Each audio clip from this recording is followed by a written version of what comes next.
Good morning, colleagues.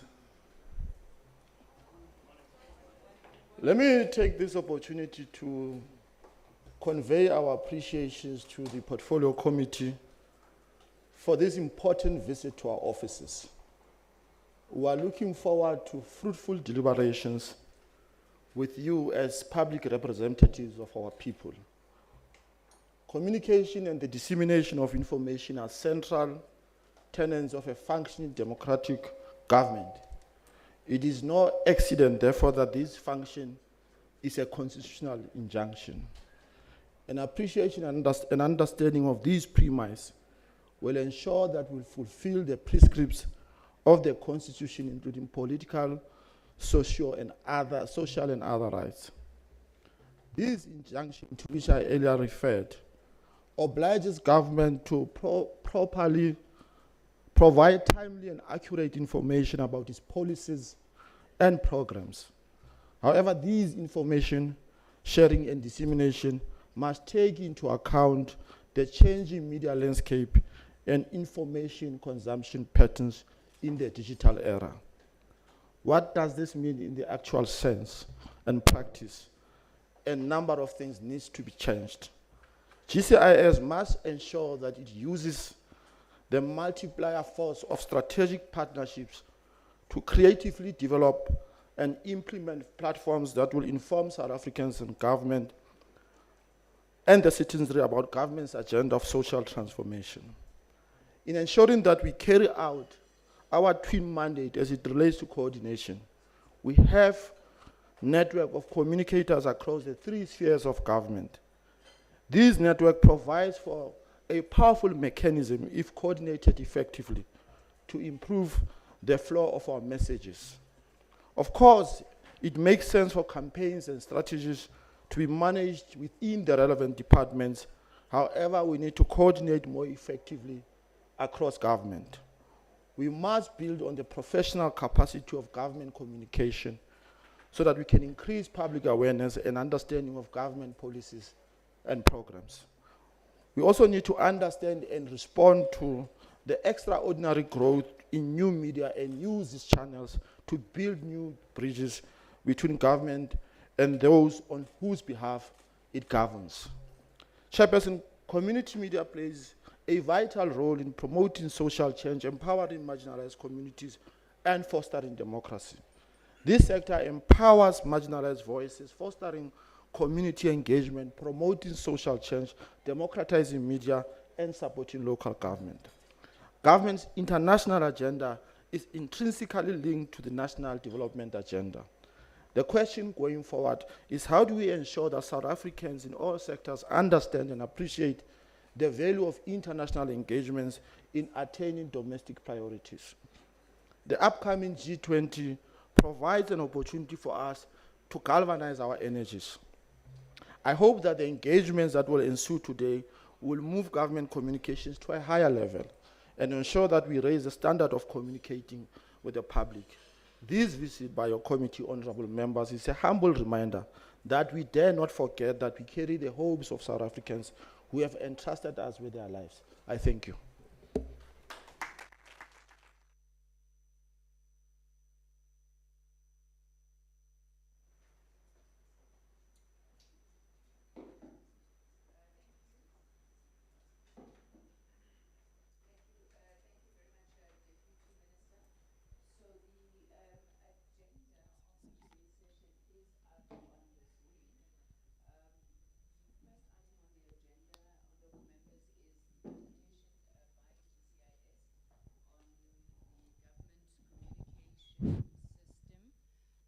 The value chain across all the spheres of government and how they contribute to the communication machinery. After that, we must have a discussion on this critical issue of compliance, and we're hoping that you would have Mr. Nene sought an audit from government in terms of the compliance to the 30% ad spend on community media. If I may invite, is it you, Michael? Mr. Karen, if you can lead the presentation, thank you.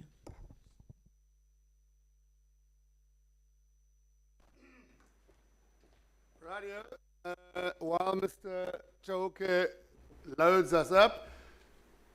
Honourable Chairperson, Ms. Diko, MP, and the members of the Portfolio Committee, a very good morning to you and welcome to Tsedi Mosetso House. Honourable Deputy Minister Morolong, MP, welcome to you, Kenny. It's good to have you with us. Honourable Subramani, it's very nice to see all of the members in person. And now we know that the digital age hasn't consumed us and made us cyborgs, every one of us, so we are people. So I'm going to try and be very brief. It's a long presentation. We've given handouts, honourable members, with some of the more granular detail, but let's give it a go and share. And thank you very much, as the Deputy Minister said, and to all our friends from the sector.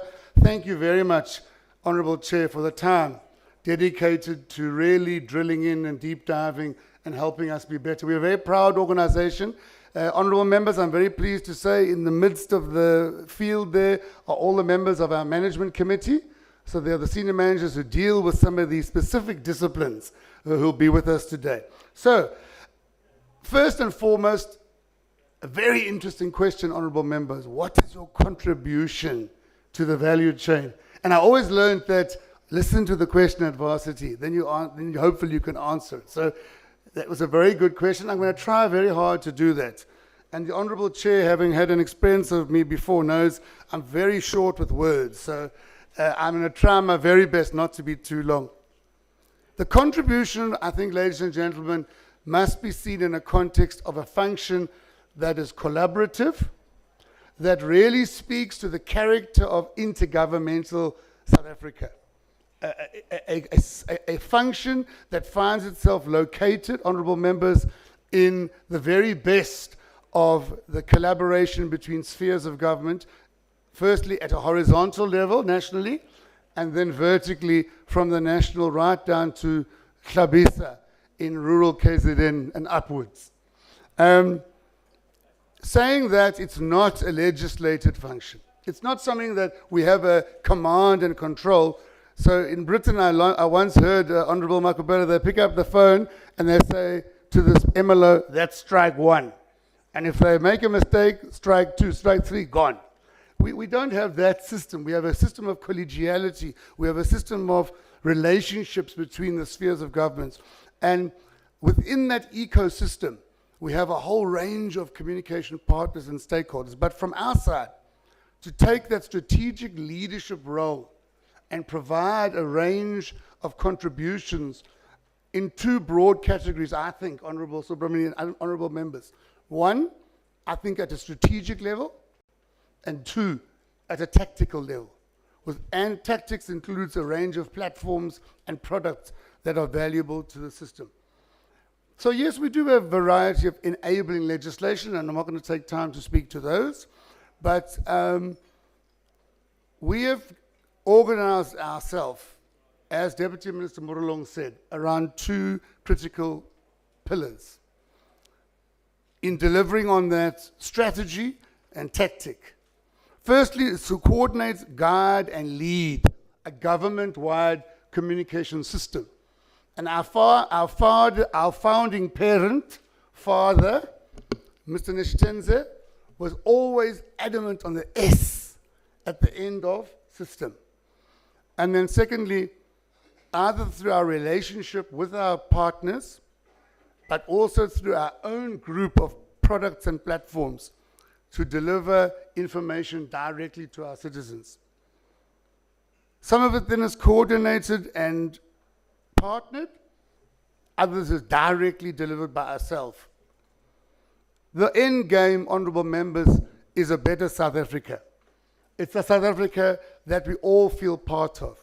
It's a South Africa where our national identity and our nationhood are part of realizing a bigger goal. And it's a cohesive society. It's a society that works. And it's a society that has jobs for all our people. And I'll touch on that in a minute. And above all, ladies and gentlemen, it's a society that has an end, a national development plan that seeks, I would like to say, a higher good. So within that large framework, I think the GCIS has a couple of critical areas. The first thing is the creation of a good communication system. And that is by no law or compulsion, but by the creation of good norms and standards for practice. It's about putting in place what you should and what you shouldn't do. Honourable members, it does sometimes mean no picking up a phone call and saying strike one, but picking up a phone call and having a tough conversation with the colleague who hasn't necessarily executed a standard very well. Very critically, it's about the development of the guidebook, the storybook for all government communication. And that's the second to last bullet, is the development on a 5-year cycle of the National Communication Strategic Framework, which is drawn from the development plan. We're now in our last 5-year development plan to the NDP, and the National Communication Strategic Framework is the communicator's content Bible, so to speak. Obviously, under guidelines and standards for good practice, we have a policy, and that policy guides around the execution of that service. Obviously, our role then is to lead and drive that communication process across all three spheres of government. So therefore, honourable members, it's both at strategy and good practice level, but also at the content level. And therefore, for example, honourable members, the honourable member was opening with a question about relationship with other departments, with other spheres of government. One of our critical roles, honourable members, is to assist both clusters, and I'll come to that in a minute, as well as departments, provinces, and then through our provincial and district offices, district communications machinery, to develop their communication strategy on a 5-year basis. And then to make sure that every year on an annual basis, that communication strategy is revised. Obviously, we do have the authority of being located in the presidency. We work in a very cooperative government. We don't work in a government where we instruct people what to do. However, the president remains the communicator-in-chief, as we say here. The communicator-in-chief in the presidency is the one who sets the tone on a 5-year basis with the opening of Parliament address earlier last year, and then on an annual basis with the State of the Nation address, setting out the content and priority programs of a government of the day, which sets a very clear sense of that which must be communicated as a priority. So I just want to go back there. And then obviously the whole purpose of this exercise is around the development of information, or the delivery of information, programs, access to policies, with the intention of bettering the lives of South Africans. So one or two indicative points, not from the whole policy, but what are the things, Honourable Subrathi, we want to ensure that our colleagues have in their mind when they are busy swapping a SASSA gold card for a black card? And we've done some work since we engaged with yourselves, honourable members, last week. The interest of the public comes first. Ugogo cannot sit for 6 hours in the sun waiting to get a card swap. And the communicator, unfortunately, cannot always resolve the fact that there's a serious technical problem in the manner of the technical swap of the card. But the principle is dignity and interest of the public. We are located in the presidency, so therefore we do have that sense of central coordination messages, allowing, of course, for interpretation or for application in different spheres of government.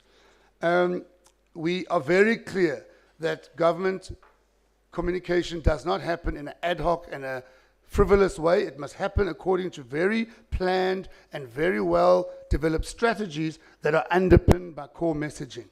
The other principle that I thought I'd like to elucidate today is that we are a system that articulates policy.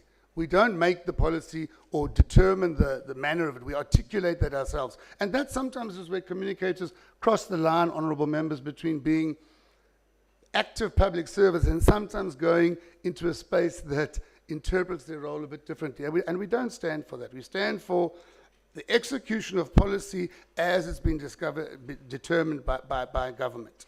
But very critically, and I'll touch on this a bit later, it's around direct communication, bullet number 8, and mutual exchange of information, of issues, of problems, of challenges between government communicators and the citizens of our country. And very importantly, number 10, we do review, honourable members, the 5-year strategy that went before. One of the things, and it's a new word I learned from you project managers out there and the technocrats, cadence, frequency, predictability, determined in communication. So number 10, communication is not, it was always there, by the way, on our 10 points for good government communication that we developed with Mr. Neshitenze and his team back then. But now it's about regular briefings and frequency, that there's not this long gap between briefings of a cluster. Or I don't think I need to mention the one where cadence played a critical role, Honourable Chair, in turning the public's understanding of our energy crisis, where the Minister of Electricity is rigorous. And you saw on Sunday, when there's a problem, there's a briefing. And that is the kind of cadence and frequency we really want to elevate in this second term. So the President is Commander-in-Chief of our system. He is the ultimate tone setter and storyteller of the storyline of the National Communication Strategic Framework. We work also with principals where we have ministers, we have premiers, we have MECs, we have mayors. They are who the people vote for. You as legislators, legislative makers, lawmakers are who the public knows. Public servants are not the face of an institution, although I'll touch on that in a minute. So those political principles in our policy, we want our leadership to be visible, to be accessible to the public on a frequent basis, and that rapport and that engagement with the citizens can happen. We've spent a lot of work in the 6th administration, honourable members, building the role of accounting officers, ensuring that as DGs and others in the leadership of departments, they too become much more active in communicating the work of their portfolio, in being accessible to the public, in going on community radio stations, in writing opinion editorials for community print and other media. Obviously, the accounting officer is very key, ladies and gentlemen, in making sure that we can't just talk about strategy and comms plans and actually not have the machinery to do it. So a critical function that GCIS does with those norms and standards, honourable members, is to give an accounting officer the basic set of what should their communication portfolio look like. What should their budget be? No, you can't just expect the communicator to have a huge reach in a rural municipality and they've got no money. Or you don't want to take the 10 community radio stations in the local footprint of your municipality and give the communicator money to put the mayor on air. And some of the amazing work we've been doing last year, and my colleague Moipeng and her team in the provinces are going to be working on it this year, is intensifying this campaign of mayor on air. Know your mayor, know your councillor, because those people who are elected into office are the ones who know what it is that they are put in office to do. And account for that. But the accounting officer is fundamental to make a system, Honourable Subrathi, on that question of a contribution to a value chain, because you can't have a chain that is snapped at a certain point. And by snapped, I mean 99, 2001, 2002, Honourable Diko, very few municipalities had communicators. I'm proud to say that because of the advocacy that's happened from this centre, those elements of the policy have changed. We have much, much, much bigger take-up on that. I'm not going to go through the roles of the HSC and the MLO. They are very specific, they are very critical, and they are our partners. But on the Deputy Director Generals there, and I just want to, if you'd allow me an anecdote, I love anecdotes, Honourable Saul, it's my nature, is this week, I'm so proud to tell you, last night, the Sue Sherpa, Ambassador Mbongo, who is the Sur Sherpa for our G20, in Brazil, nogal, on his work there, connected to the community radio stations last night. Honourable members, we buy, remember, because my colleague Shweshwe will have me up if I don't want to pay, or bid freebie, 99 or 100 Honourable Diko stations were logged in. We logged in Honourable the Ambassador Mbongo from Brazil. The team had him on Zoom and that. Do you know what happened in the end? 204 stations logged in. They were so excited about that topic, about the G20 benefits to South Africa. That was last night. Monday night, post-SONA, the president spoke about trade, opening new trade horizons, new trade barriers. How can young people get into trade in the African Continental Free Trade Area? Ambassador Xolile from DTIC and Susan, the two of the DDGs, went on the show, hour-long show, speaking about those opportunities. How do we access them as young people? Apparently the telephone lines were flooded. Late last year, we had Minister Stella Ndabeni-Abrahams in the studio speaking about opportunities for small business. They're coming again, I hope, her and Minister Tao, to speak about this fund that's been set up. So what I'm saying here is we're also moving with our platforms to bring technical experts in. And it doesn't only have to be the minister. So that's the background and the landscape very broadly. When you paint a picture, that's the canvas. Where do we find ourselves today on the 26th of February 2025? Number one, we find ourselves as a very principled agency, a system that believes that communication is a constitutional responsibility and imperative. It is based in the Constitution. It is our obligation to be a transparent, accountable, trustworthy, a consultative, a capacity enhancement, a very having integrity, and a very inclusive institution. And that's what we want to be here, in the center that should hold, and right to the periphery, where our colleagues are in local and district municipalities. Secondly, we have a unity government. The unity government has come in with a statement of intent that, in essence, ascribes to a very high value base of social justice, of delivering a value society. And the unity government's perspective is one of a society that benefits all, irrespective of any party differences. I mean, you saw with the budget last week, the ministers were very adamant and candid to say, yes, there will always be social contestation, and in a unity government, it might even be more contested. However, what is the end purpose of communication? And I think that is where GCIS is finding its niche. Our end purpose is not only to be this democratic system, but to be a system that accounts quickly and effectively on that value proposition. Now, as I said, in the olden days of this system, and I certainly wasn't there, I only joined a few weeks back, being in my 20s, we had this saying that said, and Honorable Dika, I'll quote it on those days, you know the old saying, content is king. I suppose you all heard that one before, no? Well, we didn't like that in the late 90s because some of us were young and active and still a little bit fitter than perhaps today. We used to say, content is queen. Content is queen. And ladies and gentlemen, I must say for me as a strategic communicator, this is the rub of where we find ourselves now. Communication can only happen whether you've got policy or legislation, or whether you've got strategic leadership from the center, or you've got a mayor who's very keen to communicate regularly, if you have content. And by content we mean, in our case at a macro level, a medium-term development plan, and we've adopted that medium-term development plan. Minister Ramokgopa announced it just after SONA, and that plan has got three principal priorities: the economy and jobs. It's about really helping our society out of this poverty situation and the high cost of living, and it's about making sure that we are efficient.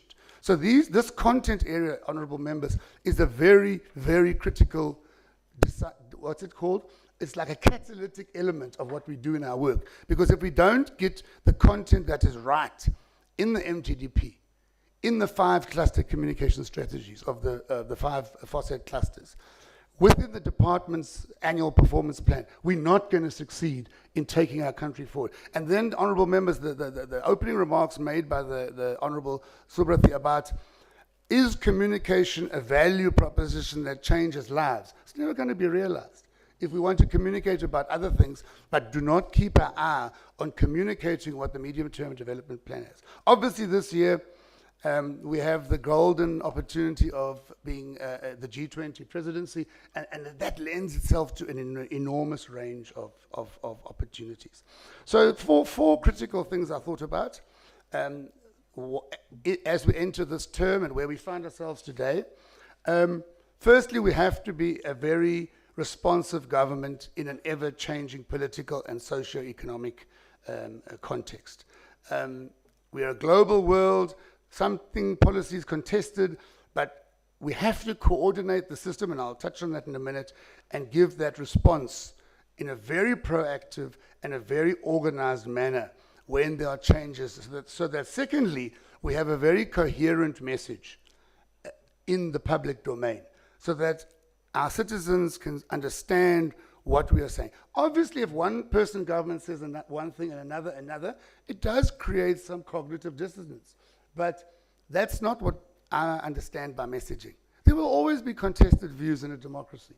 But if you keep a consistent message about what the purpose of your government program is, the MTDP, and what your communication objective is, then at least people can cling on to that understanding of where the end goal is. Obviously, we want to do that very democratically. We want to do it where people are informed of their rights. As I mentioned the other night, informed about programs and opportunities, because then they can make decisions about their own life and their well-being. And development communication means the receiving of information in such a way and that is so relevant that it improves your life. And then, as I said earlier, honorable members, this matter of cadence and trying to really build up and ensure that there's a regular, sustained set of briefings. Now, within that broad framework, there are a number of sub-ecosystems, okay, in which we try to then do the implementation of this business. And the first one, honorable members, there you can see on the left, it's the FOSAD clusters of directors generals. Myself, Terry, Sandila over there on the left, and our acting DG Nomonde, as EXCO, we are assigned to each of the 5 clusters of FOSAD. And our job there is the DDGs and the DG is in the FOSAD cluster is to follow that planning cycle of the cluster, as you see in the green there. And I'm not going to go through every one. You could perhaps see it another time. And to ensure that the communication cycle is in sync with that planning cycle. And we do this to ensure that there's alignment, coherence of message, and that we are able to be proactive. So, for example, honorable members, I believe that the show that was held on Monday night on the back of SONA, and where we're speaking about new trade opportunities from the African Continental Free Trade Area, is exactly what that means. A very quick response, a very timeless response to young people who are interested in, what can I sell to Ghana or to Kenya or whatever. We assess and we plan the communication implications of the work that goes through a cluster. Obviously, we don't do that on our own, and I'll show you the previous slide in a minute. We have cluster supervisors in GCIS who work with the 2 senior communicators of the co-chairs. You know the clusters are co-chaired by DGs, and the 2 heads of communication of that DG department, they co-chair the communication cluster. But while Terry, myself, Sandila, and Nomonde are sitting there, we are preparing the ground for communication activities from the wider system. And I'll show you that in a second. And then obviously, what that also means is it means that when cabinet memoranda are processed or policy documents, we interrogate to make sure that the colleagues from other departments, and remember we were asked the question about how do you work with other departments, we make sure that the colleagues from other departments have considered communication implications in that document. So if you have a look there, the cluster system, we have a range of communication clusters that mirror the FOSAD clusters. Their job is really to ensure a constant development of an annual communication plan for the cluster. It's to really make sure that, well, we're saying cluster briefings, but a range of cluster activities need to happen on an annual basis or a monthly basis, and that must be planned for. And that those communicators are very, very instrumental in making sure that every department, so the card swapping thing, honorable members, it was part of the social cluster plan. The SASA, DCDT, collaboration with SAPO and SASA, they had a plan, we knew of that plan, but obviously it hasn't gone quite as we had hoped. And we are making some interventions, we are using our platforms to make sure we amplify it. However, one of the risks with that is increasing foot traffic to those distributions. So for example, earlier this week, Monday or Friday, I don't know, we published the points where the swapping is happening extensively, promoting them, and our provincial and district officers helped. The risk with that is Ugogos come at 3 o'clock in the morning, and by the time they get there to the counter, there's some problem with the technology. So the back office is, Honorable Diko, very much aware. I said to the colleagues the other night, I said, guys, your job as a communicator is to hold the mirror up to your leader. You cannot fix that technical problem yourself. You need to, your job as a communicator is to show what's being said in the media, what are my colleague Kate Skinner's community media writing around in the village, what is the folks on SABC saying about it. We hold that mirror up and say, yeah, there's a problem here. And that's what the job of the communicators. And I'm really hoping that they did that and that they elevated that to both of the ministers concerned, because it is a problem. Obviously, within the sub-ecosystem, the cluster is paramount. It's very, very key, because what it does, honourable members, is it prepares the cluster strategy, but at the same time, it then interfaces with provinces, so that provinces develop their own provincial communication strategy, and they cascade that down to the district level and metros, and that we then have that relationship where we set a deadline for every national department and province to have submitted. They submitted by the end of January drafts. We're busy following up some of them now, and that interrogation is making sure that those aggressive principles of accountability with the public, have you factored in the digital era, have you looked at Izimbizo or direct communication, are all contained in those strategies. So we've got a matrix that we use to analyze those strategies and then give the colleagues feedback and direct them where we think they can do more work. So obviously the subsystems are many. I want to show you on this slide that so the cluster is paramount, and I'll come a bit later to one of the paramount forums. But we do have a range of others. We have a media liaison forum. It is the MLOs and spokespersons to the ministers and premiers that meet on a quarterly basis. Obviously, they meet in a WhatsApp group on a frequent basis for issue management. We've engaged them this year as well, Honourable Diko, to make sure that their plans for this year have a more intentional, and this is at province level now, right? Have a more intentional, consistent feedback mechanism. That cadence that I spoke about in the energy space is also picked up by provinces. We have we have 2 government communicators forums a year, and I'll come to that in a short while.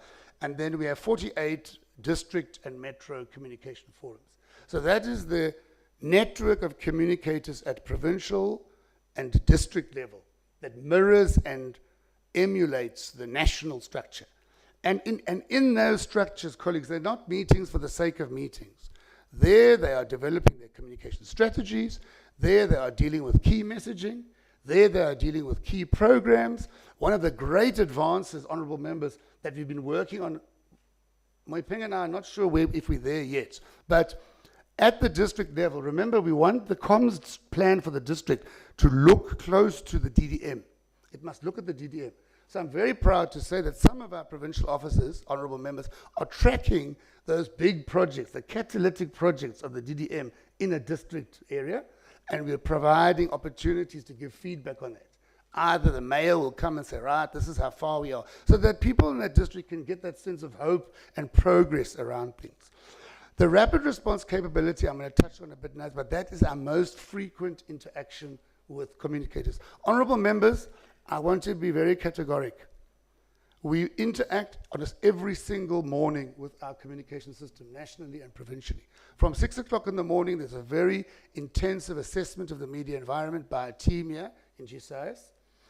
I'm very proud to say that a good few provinces, and I won't list them today, are making advances to have their own rapid response. So if the national GCIS says, yeah, there's a problem there in, where shall I choose today? Bochum.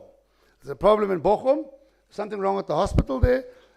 I can tell you today, if we pick up the phone and phone Ndave in the Office of the Premier in Limpopo, he will say to us, Chief, don't worry, we've already picked it up. MEC has noted it, etc. So that works well. There's others, when you phone, they'll say to you, what is that?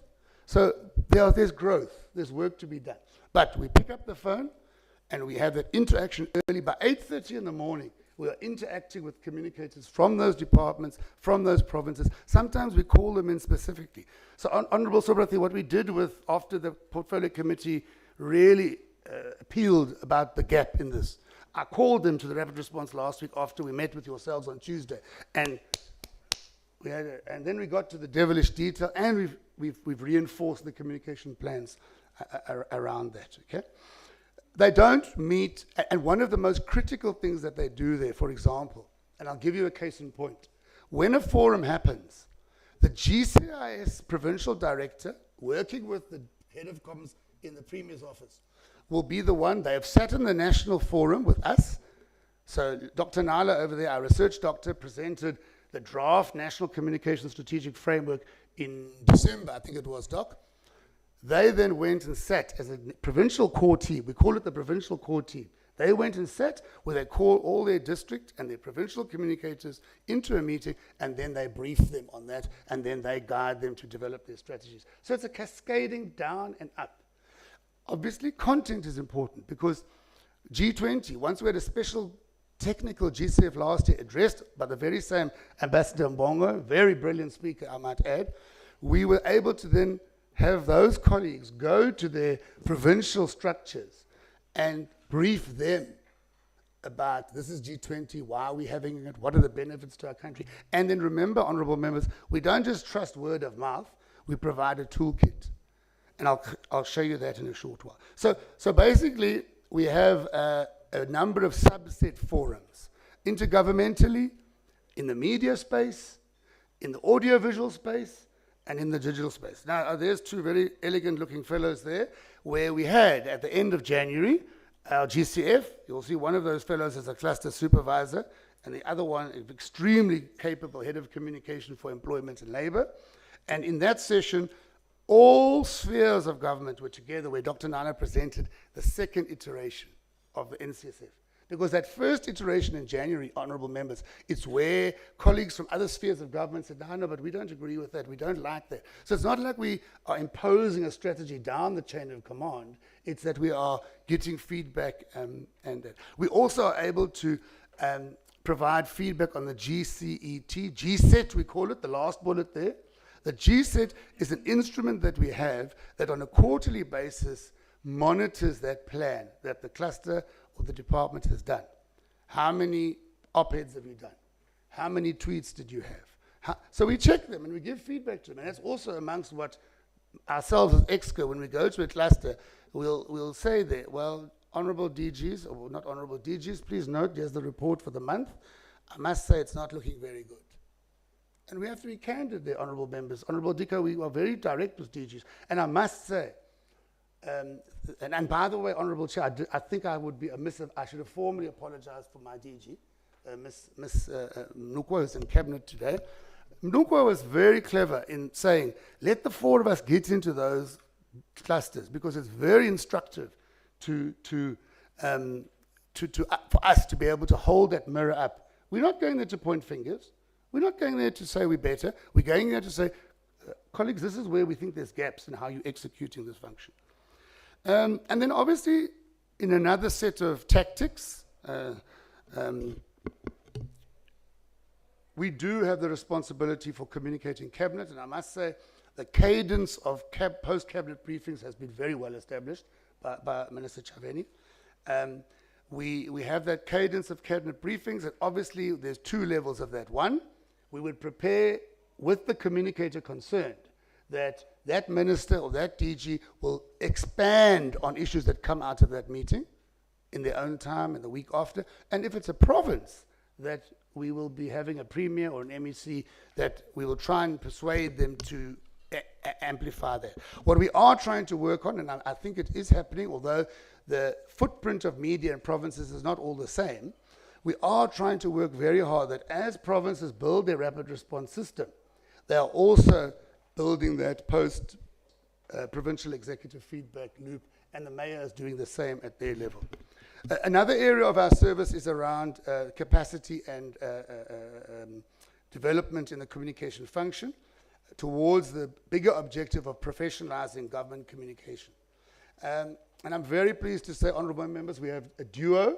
We have an in-house model where the skills of the collective, whether it's us here, whether it's a colleague from Home Affairs is good at digital, somebody in the Office of the Premier is an expert on how to handle media briefings. We put a team together and we go out and we train councillors, we train MECs, we train. So that's not, you're not going to get we give you a certificate to say thanks for joining. You're not going to be able to put that on your CV, okay? But there is a second course called Mastering the Art of Government Communication, which is a certified course that we've developed with the National School of Government. Now, what's important about that is we also were honourable members. We were able to do a very successful induction of the new members of Cabinet after the appointment in July or last year, August or so last year. And I must say, I was not there personally. The DG and Mr. Ramotse, who heads that section, were there.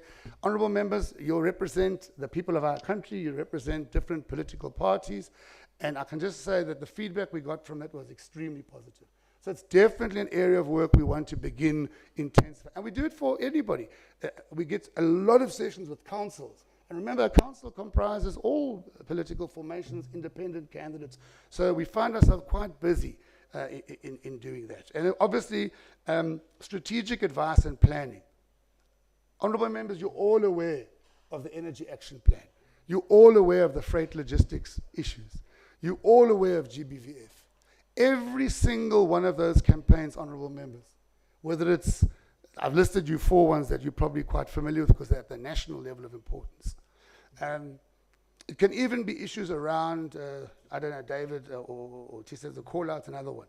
The issues around this prepaid meter problem that ESCOM and the Energy Department are having.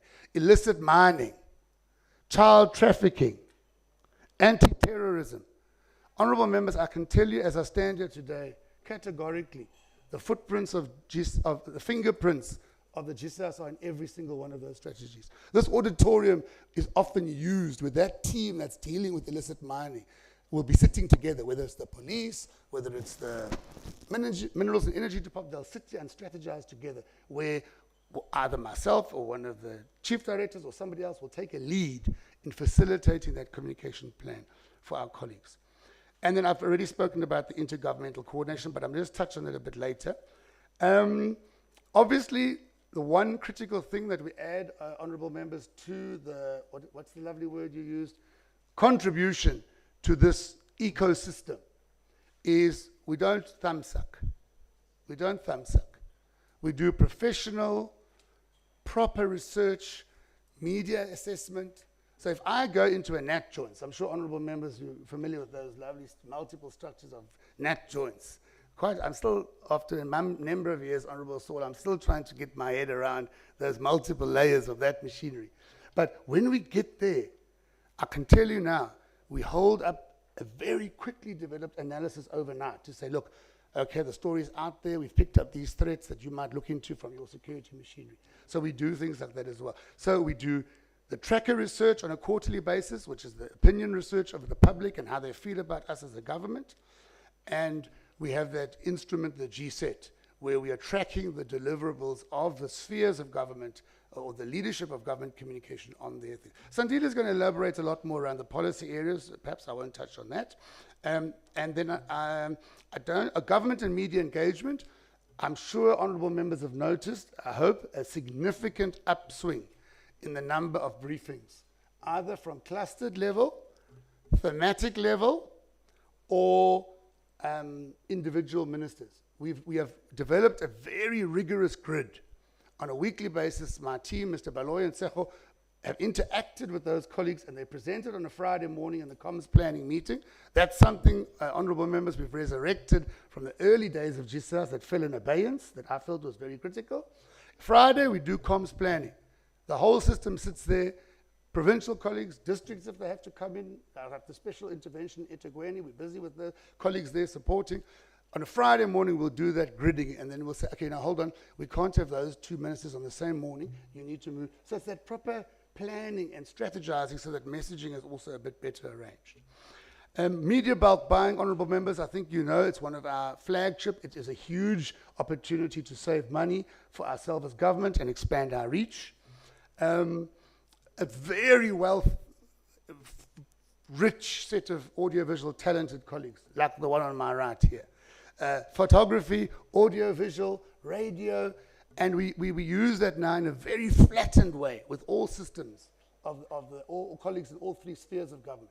So we exchange photos, and I don't know, honourable members, if you've noticed how often either pictures, stories from the South African News Service, video clips shot by Elmont and his team, and Nelly and her team, are being used in the commercial media and the mainstream media. One of the things we're very proud of is that our radio unit uses this capability, honourable members, to curate products that go to community media gratis and for nothing. On every single day, we'll send audio or visual clips or radio or content or written pieces to the enormous database we have of community media so that they can use it and we don't have any cost to them for that. Also playing, for example, quite a strong role, particularly with community media now, for our colleagues from the community media facility, family back there, in ensuring that they're part of post-cabinet briefings, so that we can really start making sure that community media are part of that.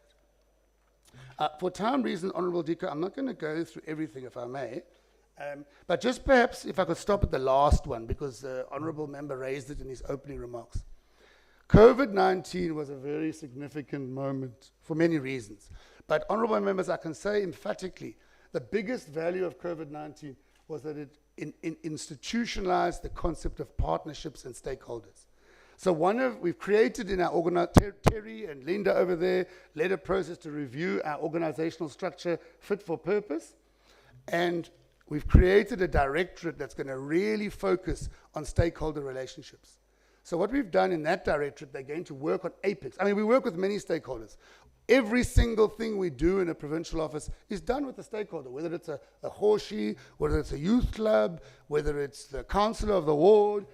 That stakeholder matrixing has been done generally in GCIS from day one of the organization's existence. But what we're doing now, honourable members, is a much more intentional, focused partnership with APEX ones, particularly structures of faith, structures of business. I'm sure you've all seen the government business partnership around the energy, around the crime and security, around freight logistics, and around communication. What story are we telling? GCIS, and unfortunately it's yours truly, sits in all those meetings. And we are in that meeting to give that sense of that partnership. And I must say, colleagues, we are really, really having amazing work. I mean, I don't know if you've seen, we're very proud of our partnership of the NCP, because if you look at C20, civil society with Mabalani and the team who are taking on they've been such brilliant brand ambassadors for a nation that's embracing a G20 benefits to our country. So stakeholders, and particularly, Honourable Sovereign, you raised this one, force multiplication.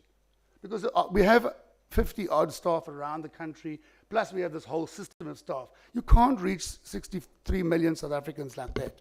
So you rely on partnerships, and they're not partnerships that happen in a vacuum.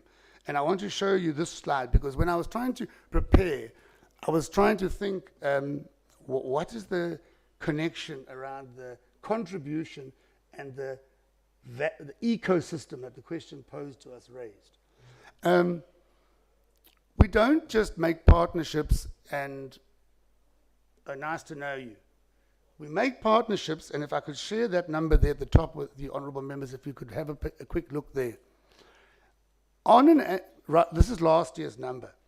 We sent 5,186 content packages to the entire system of partners, of government structures, and those would be things like messaging, fact sheets, Q&A.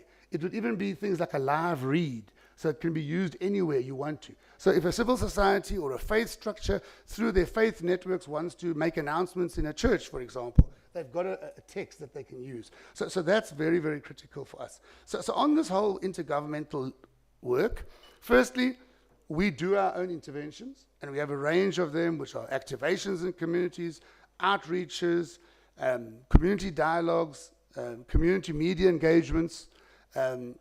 Secondly, we do have these very targeted stakeholder engagements. So traditional leadership structures are among paramount for us in that regard because of the issue that the PC you've raised. And I do assure honourable members that our relationships with the organised apex national structure of the Royal House, plus the provinces, plus the district ones, is very solid. We also then have a range of support functions, as I've mentioned, the content, but also that we support other colleagues in their forums, so district communication forum, they can come and present something. Or secondly, we then also go and train. So they'd say to us, look, we need some training on how to run a rapid response system. So we can descend to the DCF, the District Communicators Forum of November in Limpopo to do that training. And then there, we've just a few of those engagements you can see that we have. And then I thought I'd show this slide, Honourable Dika, because I know that the committee has asked a number of times. You see the others there, but could you see the 394? So out of the collective of activities that our provincial and district officers did last year, we did 394 direct one-on-one engagements with the community media sector. That could include bringing all community print together in a room where we brief them on one of the themes of one of the national strategies. 2, it could be an active community talk show where we are running a show that is local. So remember, we have the studio here, honourable members, where we would have sort of a national perspective. We can bring a guest speaker, a minister, a DDG. But down there in the community, that would be the mayor. Say, for example, we're talking about this outburst now of foot and hand, foot and mouth. We would get the district health officer or a nurse or somebody from the municipality who's doing environmental health, and then the GCIS officer, and they would do that in that local. So this is what it's cost. We put in about, our operation in that area of work has not got a huge amount of money, but the reach is quite big. So I thought I'd share that with you. Now, coming now to the other areas, we are modernizing. Honourable members, you posed modernization. Obviously, we have a lot of remember two-way communication? Many of us in this room come from the Imbizo generation, where you go with the microphone and you have a long queue and everybody asks the question and you respond. We all know that, right? We haven't left that. That's one of the great hallmarks of the South African democratic communication system, anchored by the presidential DDM Imbizo. But all of us know we have websites, we have WhatsApp groups, we have emails where people are writing and saying, Jesus, can you tell us this? And it's disaggregated. So we've had a pilot project. We were starting at home first, honourable members, where we have developed an artificial intelligence instrument that is listening to all those questions across those platforms engaging us. It's helping us aggregate them and ticket them. They give them a ticket number to go to the relevant colleague in GCIS, so it can't just fall through the cracks. You know, Michael decides not to open his email today, and that query is never addressed, right?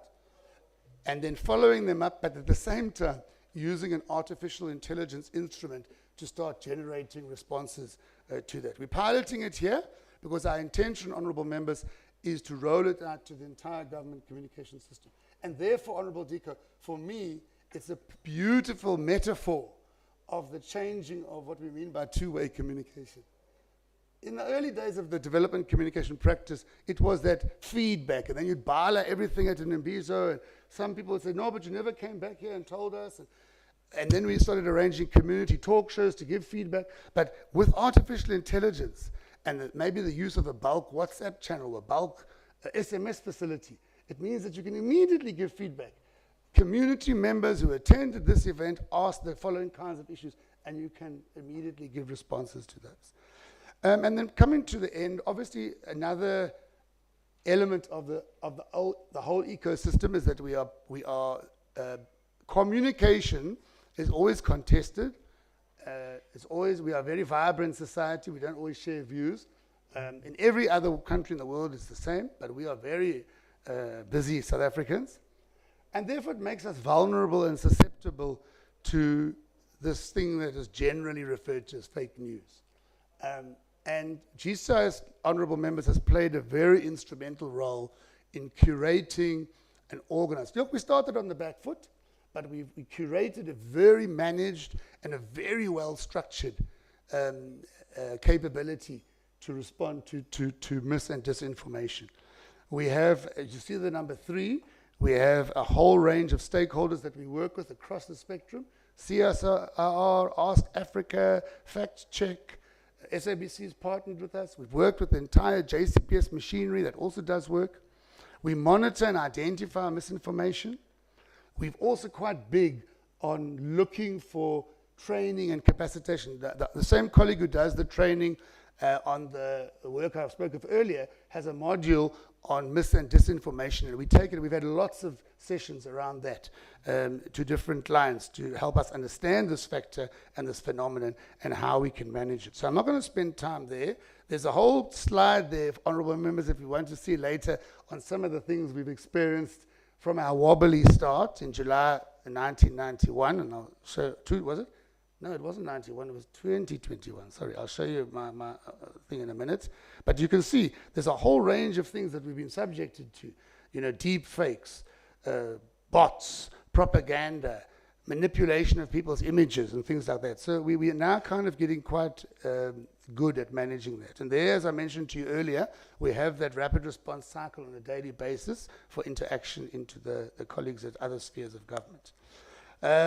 What I do want to then just, perhaps on a lighter note toward the end, what we do here is once the message has been assessed and we've all agreed it's not okay, it's wrong, it's fake, we have a grading of different kinds of treatment for it. So we can stamp it fake, we can say it's incorrect and misleading, we can say this was an old story. So just, you all know the expression, the elephant in the room. Honourable Vilakazi, I think it's a tried and tested expression. So in July 21, there was this big, what do you call it, trending, Ms. Diko, trending thing that people were so angry and tlui, they'd torn because of certain things going on in our country, they'd pulled down the fences and these hippos had escaped and they were marauding the town. And upon checking, it was a hippo that had taken a great advantage of an open gate earlier in the year and had made his exit into the town. And I now have coined the phrase, the hippo in the room, as opposed to the elephant in the room. But the point of it, on a serious note, is that it was fake. It was using an old photo to narrate something. And we stamp it and we push it out there. I do want to say to you, please, honourable members, to re-emphasize a point, if you don't mind. It's done very much in a collective. It's a bit of a misnomer. We've called our partnership with the civil society, the faith, the National Communication Partnership, but the same one with the people who specialize in mis and dis, Honourable Dika, we've called NCP. So sometimes in GCIS we confuse ourselves about which NCP we're talking about, but we do have a very solid part, and we're very grateful for the role played by these colleagues. And then almost near the end, we have one very valuable contribution, Honourable Chair, to the ecosystem, so that we're not freeloaders or we are not people who sit hands back and say what's going on out there, is the government segmentation model. You don't spray and pray, or is it pray and spray? You have to know who you want to get to, why do you want to get to them, how do they think, how does their life look, how do the audiences consume their media, etc. So we've done a work here, and our team developed what's called the government segmentation model. The government segmentation model really granularizes South Africans into rooted realists, which are the vast majority of our people. One of the honourable members said, guys, you're not so visible, Ikasi, last week in the meeting. And for example, some of the platforms I showed you earlier would make sure that in a township environment, you use the local community radio station very aggressively to reach rooted realists.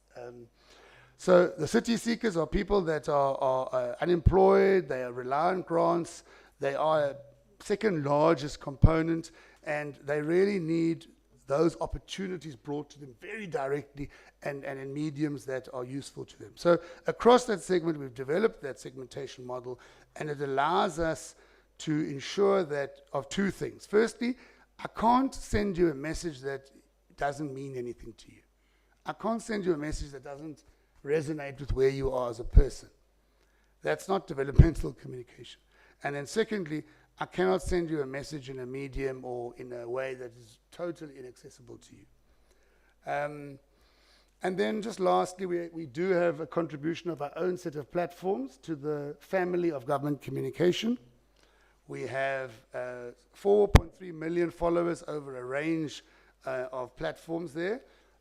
For those honourable members who've asked on previous occasions, there you can see we've specifically indicated that yes, the district, if you have a constituency office that's somewhere in a remote area where you know the GCIS has an office and there's a two-song centre there and there's a Facebook page there, it's all included in this 4.3 million. Okay, we have really we lost a few followers in the last quarter, but this is the nature of the beast. It goes up and down, and the team working on that will always bring new stories. Once you bring a very exciting new story, the numbers push up a bit. So you can see we had 8,000 posts over the quarter. The reach was around 79 million, and we're targeting by the end of the next 2 years 500 million reach organically. Now, organically is where you don't put any money into boosting it. So on this slide, you'll see we've done some work to try and boost our products. We started this year, Honourable Diko, with G20, because we don't want South Africans to think G20 is not for us. Something there that belongs to Trump, if he comes or not, or whatever.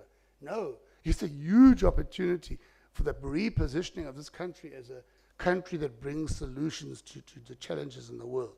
So we did some boosting of that, and it's going extremely well. We have our websites, which all of you know, which are not only about us, but they are about colleagues from other spheres of government. There's inter-exchange of content and data. Obviously, sometimes, apologies, we do hit a bit of, where the name of a person is outdated or an MEC changes, and we always try. I must say they really are good at quick, but it always helps when colleagues inform us so that contribution as a very single access point for our nation is there. And then finally, as I'd mentioned to you earlier, we don't do this work without assessing the impact. And the government communication excellence tool tracks a range of platforms. Now remember, if you go back to the presentation and asked where I started about the strategies of clusters, of departments, of provinces, and they say in that strategy, we want to do at least 5 op-eds a month, Honourable Diko. And then when the scorecard comes, you find Dololo. Then you start saying, but you know what, you said you're going to do this, and yet you haven't done it, And that is how you start getting to the questions that were asked by the opening comments of the honourable member. Communication starts becoming highly effective within that ecosystem and the various subsystems and platforms I've said, once you can start showing people that the impact is not as adequate as it could be. So there's a whole range there. We do it on a quarterly basis, and people don't like show and tell. Sometimes it's not pleasant, but on other occasions, when your name's at the top of the list, they become very excited in DG cluster or in a cabinet meeting. So Honourable Chairperson and the Honourable members, I pause there. I did rush a bit because I was conscious of time, but I hope that was a sense of the ecosystem and our contributions to that ecosystem, as well as some of the particular anecdotes that I shared with you about some of the exciting things that are happening. Tomorrow morning, Minister Ndabeni Abrahams is on a big group of community radio stations looking at the post-SONA articulation of benefits to small business. There's a whole range of new programs for small businesses, shows on. Friday morning in this auditorium, deputy ministers and leaders of civil society who are experts in the field, from NGOs, running a huge dialogue, which is phase 2 dialogue after SONA, on how do we engage boys in the conversation about gender-based violence. And we're having a big conversation here that we've curated with the cluster, with the National Communication Partnership, civil society, where we're going to ask that conversation. Because you see, a lot of attention, obviously, we're not paying enough attention to the boy child. And that came out, and incidentally, that came out in the 16 Days of No Violence. When we were doing our 16 Days project last year, Honourable Diko, between the cluster assessment, between Dr. Nala's assessment, between the media assessment that Nkele and them were doing, one narrative started emerging by commentators, by journalists. Everybody's talking about, protection. Nobody's talking about the boy child. So we got the idea to say, okay, if that's a narrative that we're finding missing, let's respond to it. And that's why we've begun this program on do not leave the boy child behind. Thank you, honourable members.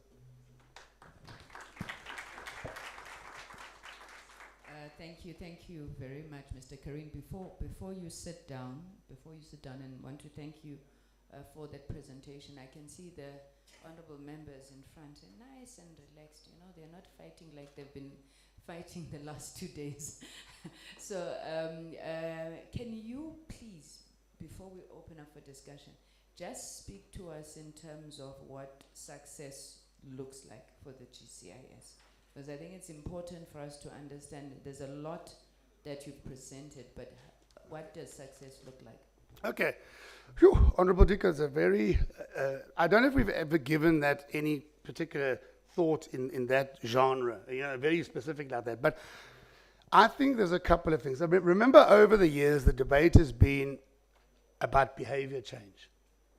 So if the message gets to Michael, and Michael hears it's not good to eat this product, but Michael, he reads the fly, he says, no, sharp, and he eats it anyway. Or does Michael change his behavior and say, yo, I'm informed? So the first answer, Honourable Dika, is that we do try very hard to get a sense of whether there's been changes in behavior. And often in the questions we put in tracker, when you see that the public starts saying, we think things are going in the right direction, we're very happy with the information we're getting, there is that degree of confirmation that there's some, that there's some acceptance of message, okay? I don't know, maybe we need to think more, and obviously the wisdom of the committee will be always appreciated, but that's one area. I think the second area for us, because we're in the space, and I must say, maybe I'm a bit clumsy, I don't know, maybe some of the young lions in our team, they have ideas at the back, but reach. Reach is a good indicator. So it is a cold indicator because, again, you don't know if the message was received well or not. But reach is important, and then obviously, I must tell you, particularly through the provincial and district teams, we do local environmental assessment reports. So very often our district team, when there's been like a town hall meeting or a dialogue or something, they will interview some Ugogo. We call them Vox Pops. And the Vox Pop is an interview with a member of the public who gives an honest and a personal opinion about what they felt. So we do track those in a monthly report that Boypeng puts together of some of the commentary of the public. And it's not always all flattering, obviously. So we do have the Vox Pops and that kind of assessment as well.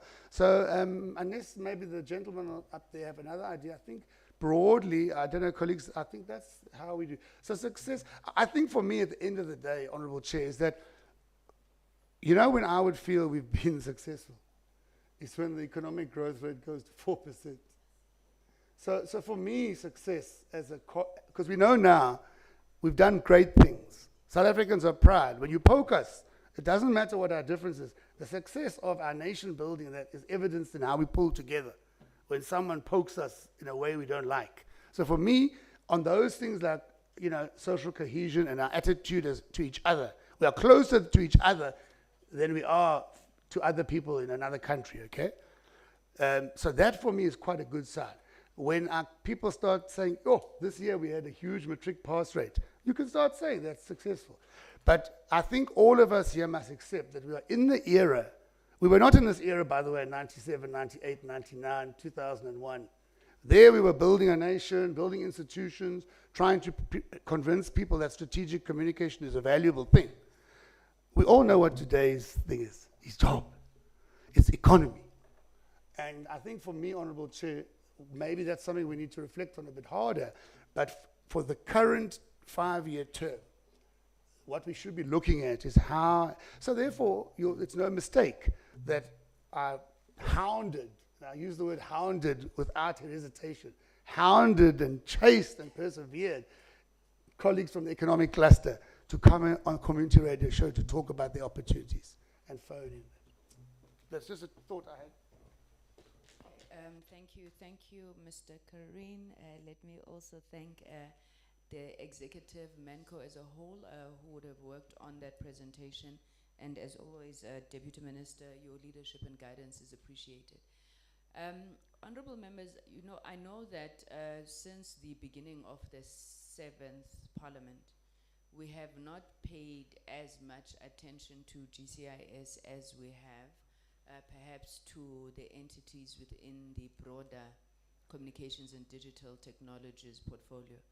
And one of the reasons for that, I think, is obviously a lot of the work that GCIS does seems to be intangible, right? So it's not about, post-bank, CETA, this and the other thing. But we felt it was important that let's have this engagement. And in nature, while we're looking at service delivery of the department in terms of their mandate, there may be some discussions around this that need to be, I neither want to say philosophical, nor I want to say practical. And which is why I was asking Mr. Karin that what are we trying to work towards? When you read the annual report of the GCIS, you read, their strat plans, there's always this intangible thing that we are looking for, against which they are judged and often criticized. And I'm hoping that in these conversations, we'll be able to figure out, what are some of those issues. As Parliament, ladies and gentlemen, I don't have to repeat, colleagues, you know that our mandate is around lawmaking. So if there are issues that are in the legislation that hinder you having the success that you should have, those are the discussions that we want, because as elected representatives, ours is to take not only what the people are saying, but you too are the people. So are the issues we should be looking at, whether it's from a legislative, a policy, a regulatory environment, and then in terms of the functioning of government, our executive oversight role, are there issues there that hinder, success of the GCIS? And finally, as I said right at the beginning, we are partners. The third leg of our mandate is around public participation. So as much as you would be a different arm of state, I do think there's complementarities between what you do in government and, a primary mandate of Parliament around public participation. So I do want us to engage, with that sort of understanding. I've asked the Deputy Minister before, and before I allow the honorable members to engage with you, please have this question at the back of your minds, and I'm hoping, DM, you will allow MANCO broadly to respond, not just the executive speaking from the front table.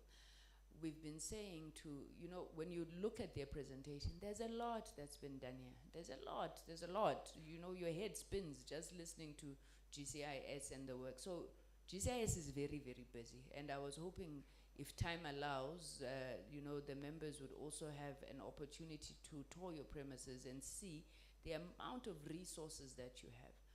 But one thing we cannot seem to get right is, why do people think that this government is failing at communications? And if we can try and go towards some sort of a common conceptual understanding, why is there that there is so much complaints about government communications in particular? So I will give the members each a bite. This is a nice committee. It's a committee of spokespersons, and so they do understand, I think, a lot of the issues that were presented. Can I start at the back with Honorable Vilakazi? Will provide opportunity to all members to engage with the GCIS. Thank you very much.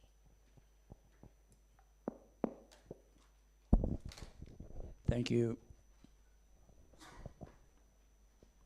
Thank you very much, Chair, and thank you to Mr. Curran for the lively presentation. And I have to start where you ended off, Chair, just by complimenting GCIS on really lovely premises. I look forward to touring the building and seeing the rest of it. I wonder though, I was wondering to myself about the building. Does GCIS own the building, or is it rented? And I was also, like you said, Chair, pleased to see, and in some cases even surprised, that about the work of the GCIS. There's clearly a lot that's going on here. I was fascinated to learn that GCIS facilitates the development, its involvement in the facilitation of various strategies and the rest of it. I also got the impression from the presentation that all is well at GCIS, that people are happy here, everything is happening as it should, and yet, Chair, you come back and you say there's an impression that government communication is inadequate. So I'm feeling a bit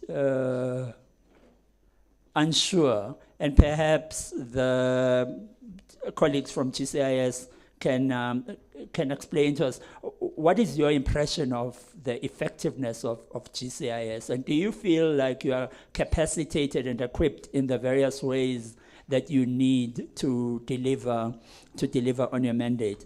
Mr. Curran, I was a bit concerned about your lack of certainty in how you define success. I think that that a definition of success should be a core pursuit of any organization, because then otherwise, how do you know when you're doing well? That's on the one hand, but also on the other hand, my fear with not having a commonly understood understanding of success is that people will define it each in their own way. And so that is likely to lead to confusion and just inefficiencies, or just it doesn't support effective work. And so I just wrote the question here. I think I may have mentioned it already, but what do you consider also to be the areas of improvement for the GCIS? In relation, again, to what the Chair said, my view also is that the visibility of GCIS is limited. And I was just wondering to myself, where should one look to see the work of the GCIS? Where should I be looking? Especially now as a portfolio committee member in this case, because I am interested in really seeing how much of it happens. And then, do you have reports? I saw some of the slides where you put some data up, but do you have reports on maybe just the reach that you talk about, how you say you produce some materials that then go on to be used by other media houses or government departments? Do you have reports where one can have a look at this, and maybe even not a once-off report? I know we get this on your APPs and annual reports, but on an ongoing basis, is this monitored in the other reports that one can see in this regard? You mentioned there were these strategic objectives that you mentioned when you started, and number 7 mentioned that communication extends beyond media liaison and events, and that touched a nerve with me, because one of the things that bothers me about government in general is what a former colleague of mine termed development by events. We do a lot of events as a government, and I'm from the non-profit sector, so you can just imagine I've had my fill of events in my lifetime. However, the problem with events is you hardly ever get to know what the impact of it was. After the takeaway packs of chicken leg and an apple, and maybe a juice if you're lucky are done, there is nothing else. There's never any going back to assessing the impact, etc. So I would want to know from a GCIS point of view, firstly, how do you make the decision that we're going to have an event on this one? We're going to have a radio show maybe on another occasion, but mainly about the events. How is it decided to have an event? And then how is the effectiveness maybe the first question is the effectiveness of these events, even in Bezos, is the effectiveness measured, and if so, how? On that note, I have to say that I was encouraged to read about the piloting of AI and its potential benefits, because some of the benefits that you listed were around, measuring impact and also ensuring that whatever gets raised in occasions such as in Bezos gets followed up and attended to. I learned about the Know Your Mayor initiative when I went on an oversight visit in Durban. And I was quite encouraged by it, and I got to see the evidence of it down there. And I think that's a wonderful thing, because part of what you see is that people don't know their public representatives, and they certainly, in many instances, don't even know what they do. And what happens, particularly at the level of local government, is that people hold the councillors accountable for everything, the ward councillors, even for matters that are outside of the responsibility of the councillor. So it's good to have initiatives such as this. And I would just wonder to myself, beyond just exposing the public to an official, is there a way in which GCIS actively supports or stimulates holding public officials to account?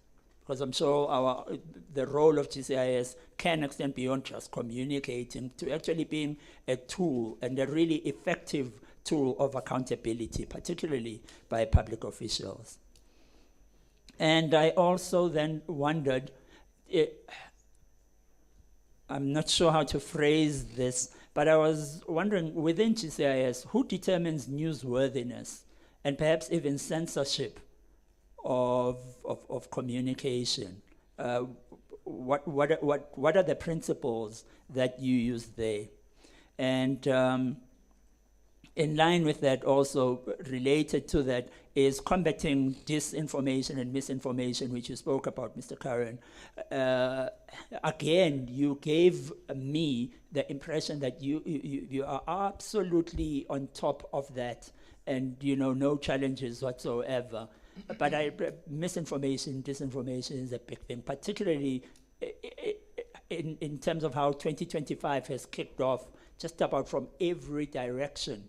There's been a lot, information, and the correct information's been a contested terrain. But what is the capacity of the GCIS for fact-checking? And then lastly, and the Deputy Minister knows me well on this one, I do feel very strongly about Vuza and Zelena. I just want to say that I've never really been convinced about it being converted to fully digital. But one day, Deputy Minister, or maybe even today, I hope you and I can have a coffee and really just talk about this one. I am not convinced that it is the best way to go to have Vuvuzenzele being purely digital. But I'll leave it there for now, and thank you very much, Chair.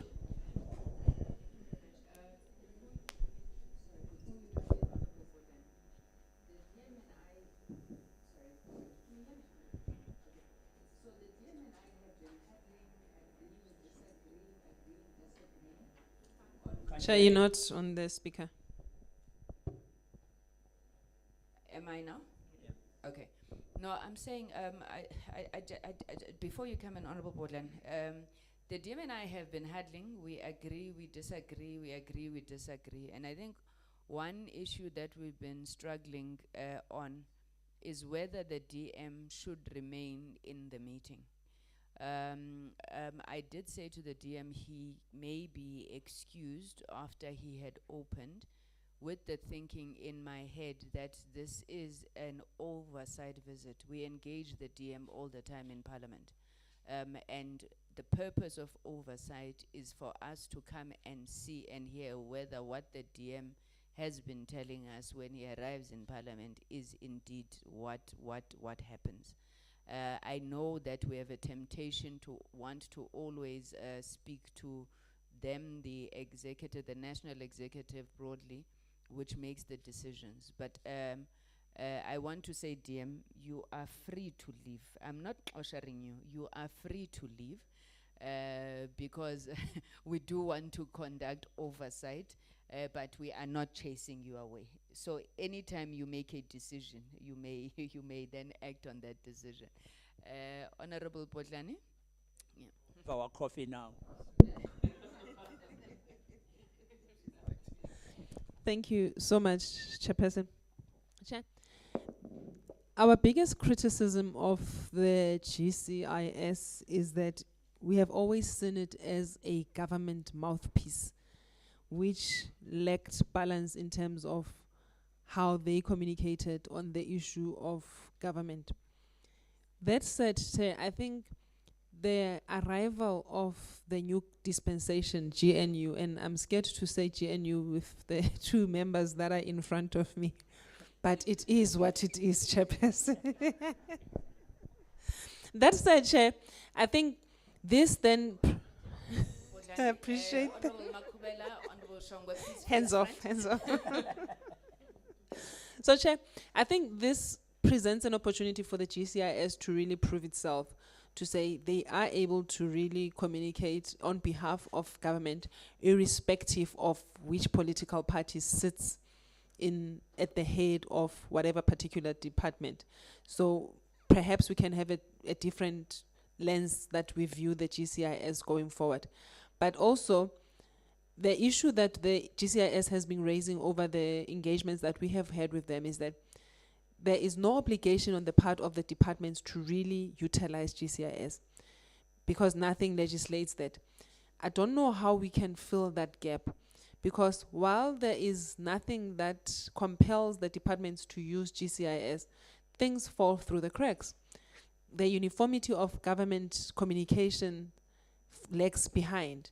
So I don't know what plans they have, concrete plans to just solidify those working relationships. And maybe this leads to my first question, to say, how do you then incentivize government communicators as GCIS that they feel that if I am doing this and not using GCIS, then I am losing on something? Is there more that can be done to just provide an incentive? And I like what Michael said, to say 1994, we were really concerned with establishing institutions. And we did really well as a country. I mean, we've got Chapter 9 institutions, we've got independent courts, we've got parliament as we sit here. But my thing is that we really need to snap out of it and start being futuristic. A lot of developmental programs, a lot of developmental achievements have passed us as a country because we really basked in the glory of, oh, we had a good transition post-1994. And we hence every point and that we speak to is an issue of the legislation is outdated. So I really appreciated that sentiment, to say GCIS acknowledges that we established institutions, but we snap out of it and we move on, and we then talk about the future. And GCIS is the great vehicle to then talk to government, to speak on behalf of government, to say, what does the future look like? Can we not just focus on what we are communicating at this point?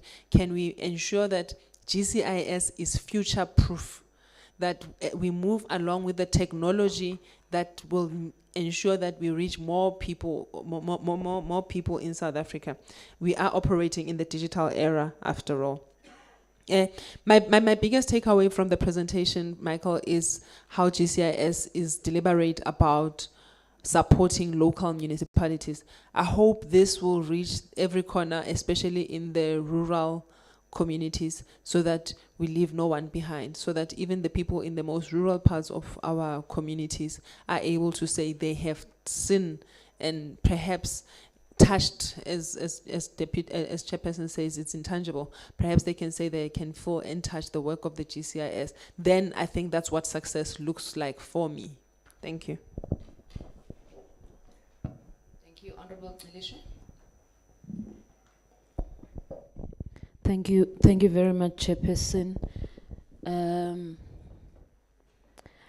I think the first thing I'm interested in, Chair, is to like maybe ask this question. How is it that there is still no legislation empowering GCIS to coordinate government communication? And the thing is that we know, or they know what the problem is, but administrations come and go, and there is still no legislation empowering GCIS to coordinate government communication. And as a new member in this committee, I think this is my welcoming. Like everywhere you've taken me, Chair, there is like when we went to SABC, there's a loophole there and there.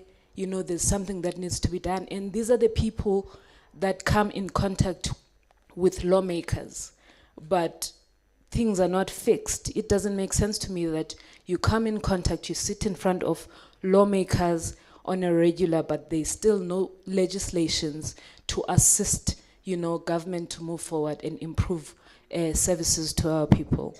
And I find it disturbing because a lot of people in charge, then you find out that they are easy to throw hands in the air to say my hands are tied. And like, what do you mean? You are authority. It shouldn't be like that. I don't know if it's a lack of political will, but it's something very concerning for me that, you know, years can go by and you still complain about the same thing, especially when you've figured out, you know, what the problem is and what the solution is. It would make sense to me if we didn't know what the problem is and how to resolve it, but we do know. You know, even with the SABC, we do know what the problem is. And with even GCIS, we do know what, you know, the solution is. So I just wanted to raise that, Chair. But also, there are issues that arise that mostly taint the image of our country, right? And I want to ask what GCIS did, for instance, when AfriForum gave a bad, negative impression about our country, right? They were spreading fake news based on an expropriation act, you know, by government. What is it that they did to make sure that, you know, they communicate exactly what that means? Because you had AfriForum that was saying that there's genocide in South Africa, they're not protected, farmers are being killed, and you've got a government that is really not communicating. You get news from other media outlets that have got their own mandate, right? So what is it that GCIS did when the world was looking at us as a country that is killing white people? What did GCIS do when one of our own was being bullied and even declared as an international criminal? But what did we do? We can say it's an individual, but that speaks to the people of our country. What did we do to say, and this was also in relation with the call for land expropriation without compensation. What is it that GCIS did? And I also want to find out what they did, because you had like lawmakers in South Africa who voted for the embassy of Israel to be suspended, right? And then we cut ties with them. And you've got people who don't understand, like, you know, where government stands with this. But, you know, there was something that happened. There's a mandate for government to communicate this to our people, but do they really know where we stand? So I need to understand, like, when GCIS present to us and they're saying this is the work that we're doing and these are the people that we're reaching, what kind of information, like how do you then decide which information goes to our people? And make sure that, you know, who decides, you know, what information is consumed by our people. But maybe moving from that, Chairperson, I just want to find out the role that the GCIS is playing in assisting the black-owned media sales agencies, you know, to grow. Is there anything that they're doing? Do they have a plan for them? Is it something that they do? And maybe now we're living in the world of content creators. what is GCIS doing to develop the youth creatives? Are they using them in their campaigns? Do they have a plan for them? Because that's the route that is being taken now, and also with the unemployment, you know, that is in crisis in our country. Do they have a plan for that? And maybe the last one, Chairperson, I want to maybe find out if, like, their distribution plan. I see they've got publications here that they've given us. What is their distribution plan, and how are they making sure that their publications are reaching, you know, the targeted audience? And maybe if they can share with us maybe the readership, and I'm saying readership because I see these publications in front of us. One of them is, they have mentioned where they distributing it, but if they can share the distribution plan and maybe the readership, you know, and if they maybe have a guarantee that they're reaching the audience that they are targeting. Thank you very much, Chair. Thank you, Honorable Shongwe. Thank you, Honorable Alicia.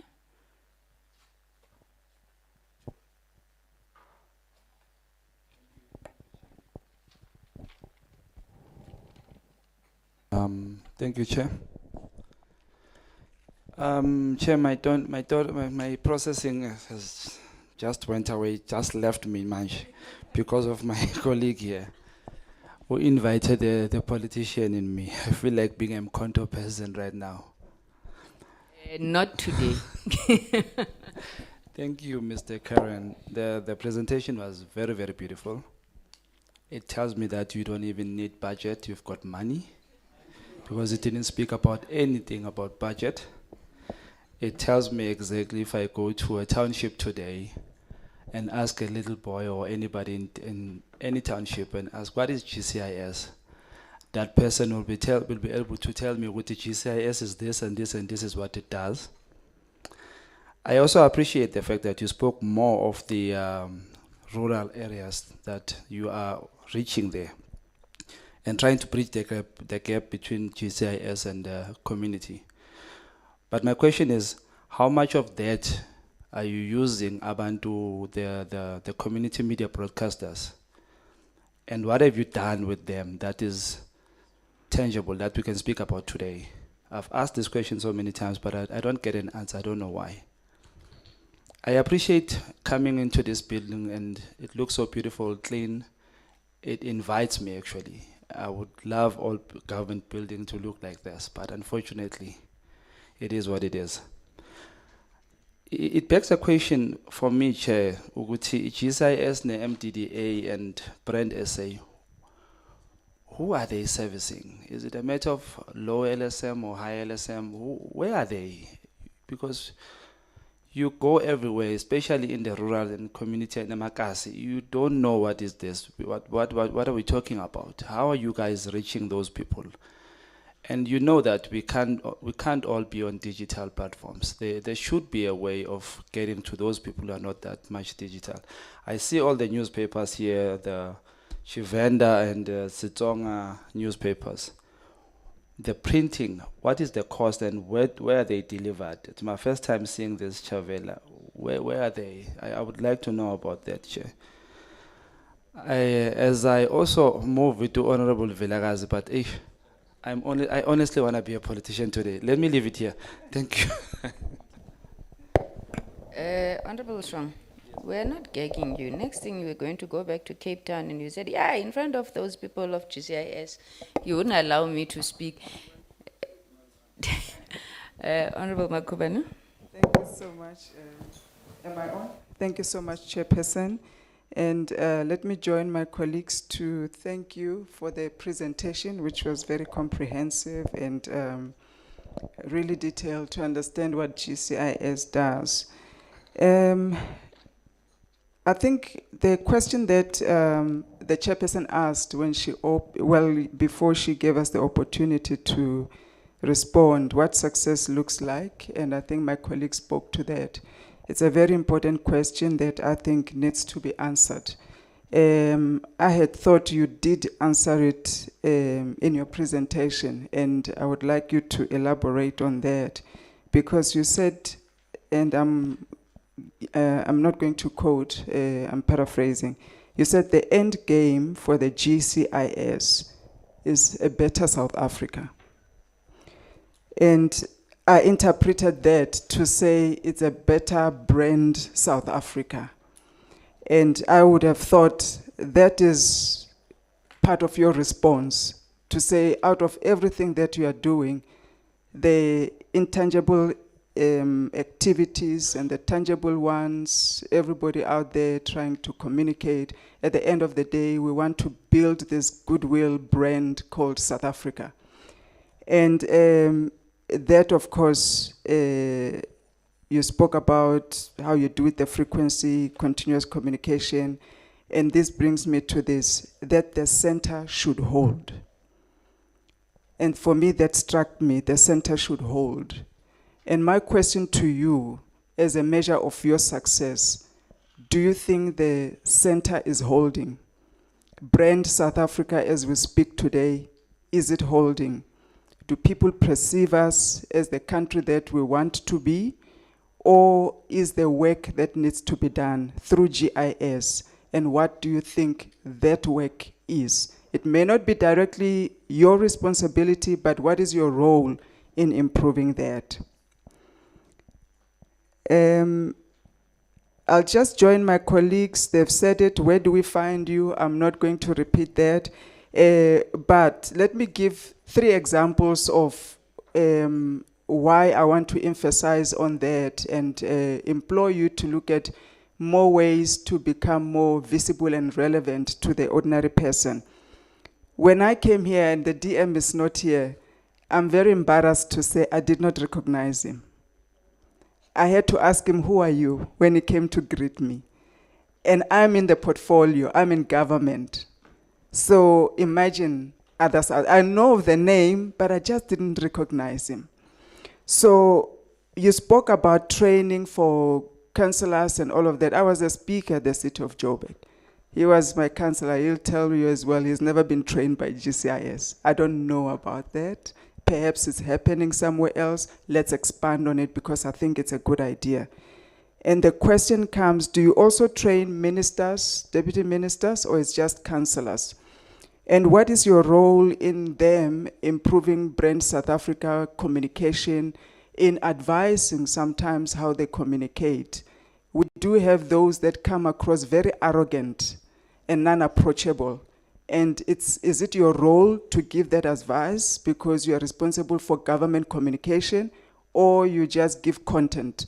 Because I think the brand South Africa is holistic. It's the attitude, it's how we portray ourselves, the image that we give out there, both internally and externally.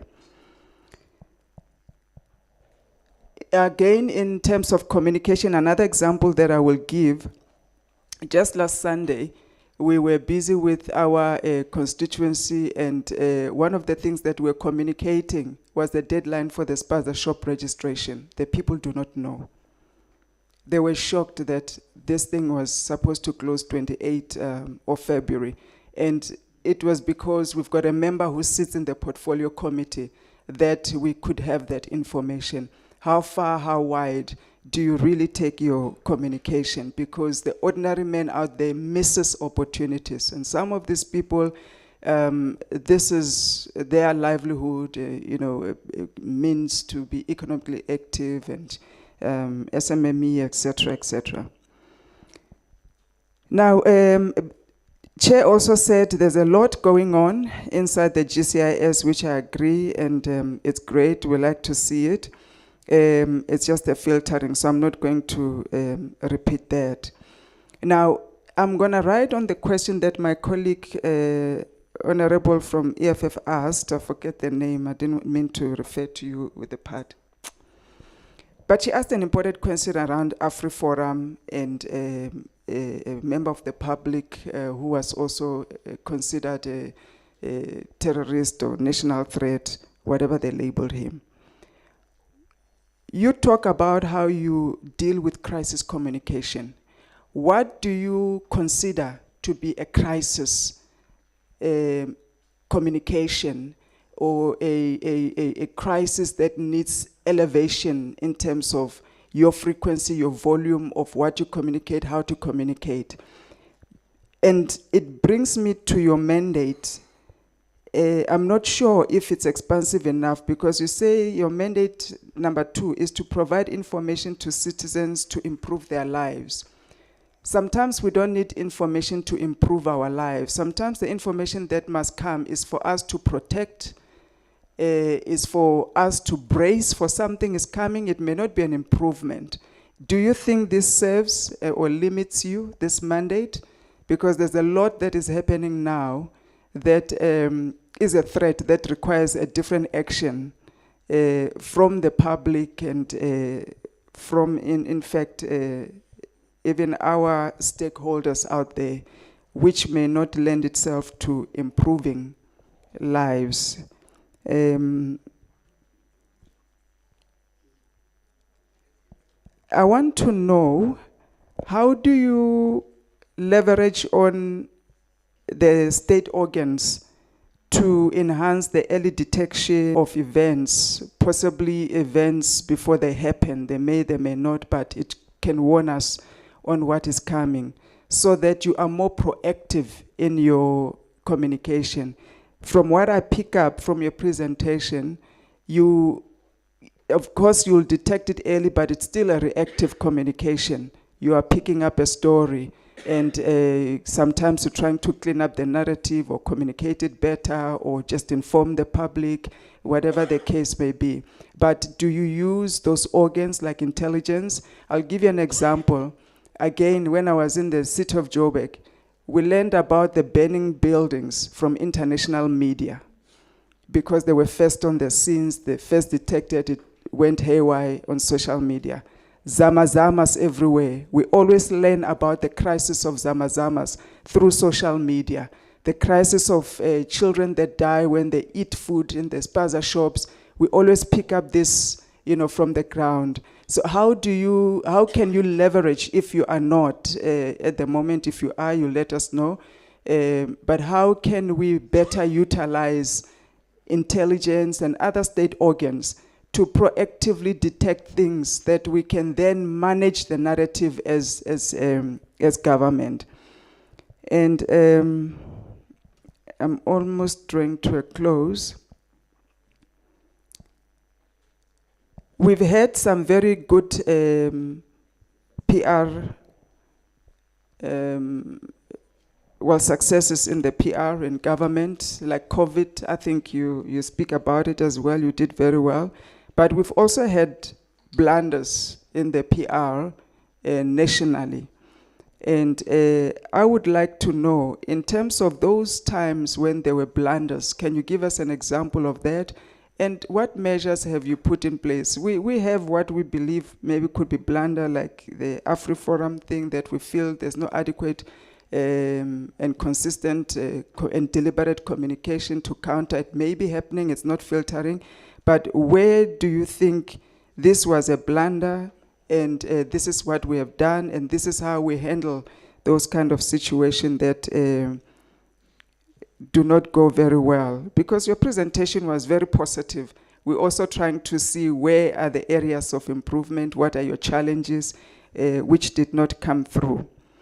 My final question, and you also made a statement where you said you pray and spray versus spray and pray. I like that. So I want to dig deeper into that statement. Do you find that you, in your praying before you spray, you are censored or monitored in what you can communicate regarding government? Of course, you already know that I'm not part of the government of national unity, but sometimes we find that there is a lot of cover-ups, things are not communicated as raw as they should be. In you praying, do you find that you have to be measured in what you give out to the public? Are you under pressure for that? Because we want to release you from that pressure today if you are. In your prayer, let us know what happens while you are praying before you spray.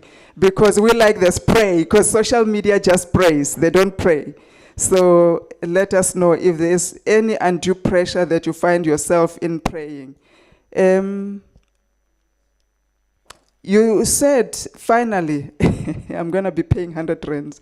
This is finally, Chairperson, I promise.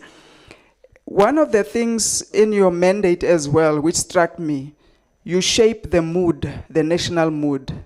That's what you're saying, which is a very, very powerful statement. Can you tell us, in your view, as we sit today or in this time, what is the national mood? And how are you shaping it so that we understand in your role of trying to figure out what is bubbling, what concerns us? How do you detect that mood? How do you shape it? Thank you. Thank you, Honorable Makubela. Honorable Souls. Well, thank you, Chair. I would suppose praying is to relieve pressure. I doubt the GNU is putting them under pressure to cover up. Honorable Chairperson, thank you so much. I want to do three things. I want to share a personal story around my engagement on community media level. Then I want to just provide a little input on what I think the three questions should be when measuring success of the GCIS. And then I'll ask my two questions. So perhaps it might not look like it, but I come from a very wonderful community called El Dorado Park. Don't worry, your cars are still safe. It's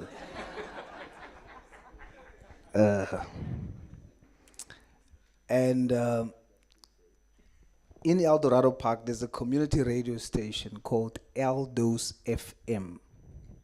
Eldos FM. Eldos FM was started by a very resilient colored Busman African woman, L'Oreal Ferris, together with Malcolm Bass and others. And when they started it on paint blikker and crates, you know those things you get to the taverns after, with just a few mics.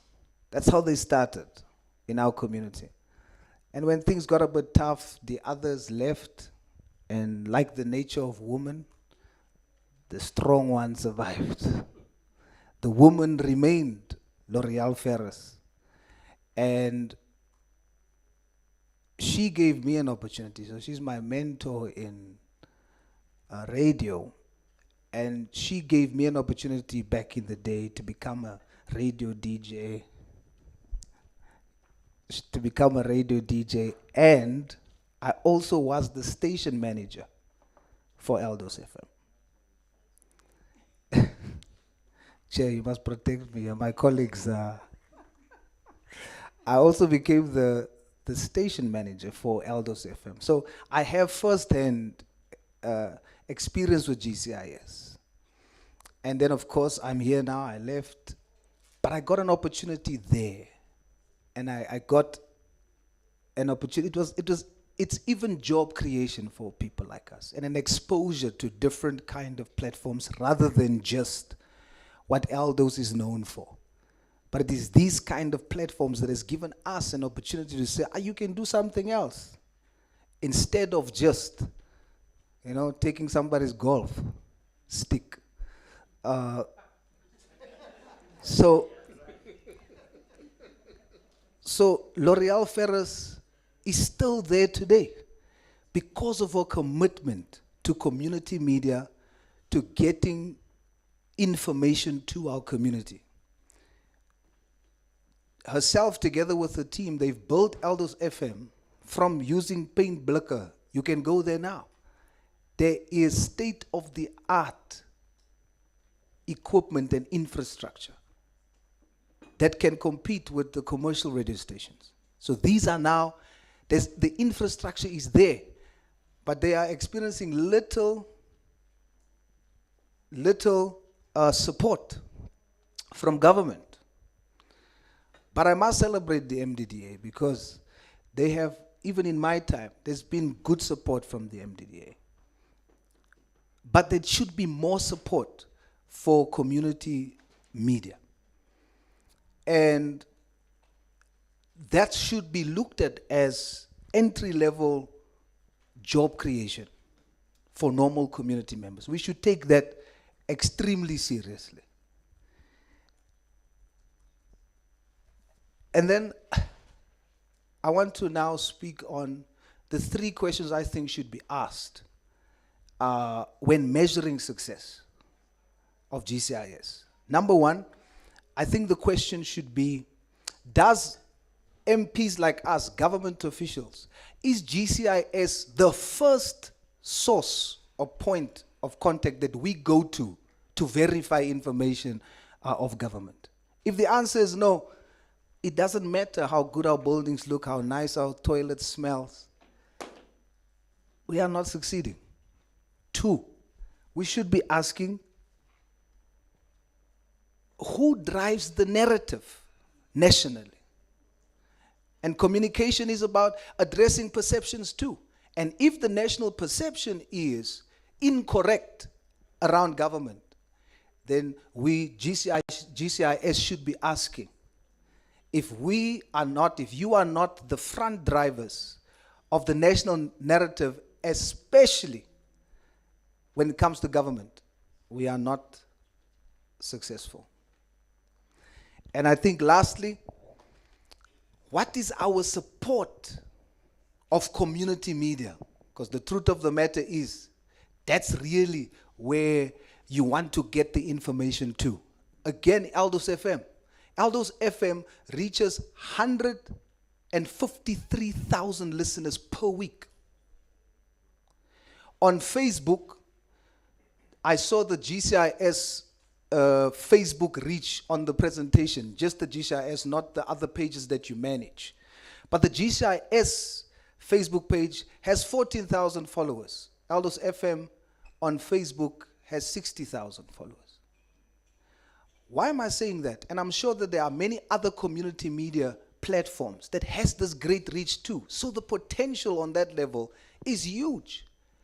And what we need to do is to maximize through greater support for community radio stations and community print media. Now for my 2 questions. Number 1, why is there not aggressive and decisive enforcement of the 30% ad spend requirement? Because when there is aggressive enforcement of that, community media will become stronger and we will have better communication on ground level, not to mention the job creation potential. Lastly, in the past, there used to be RFQs from community media for every SONA and every budget speech. That has stopped for community media. Why? I thank you, Chair. Thank you, Honorable Souls. Okay, Honorable Subrathi. Oh, yes. Nkangela wena job. Can we welcome Honorable Sithole, who has just joined us? I'm not sure, Honorable Sithole, if you would have heard much, but you know the GCIS. I'm just checking if there's any issues you want to raise.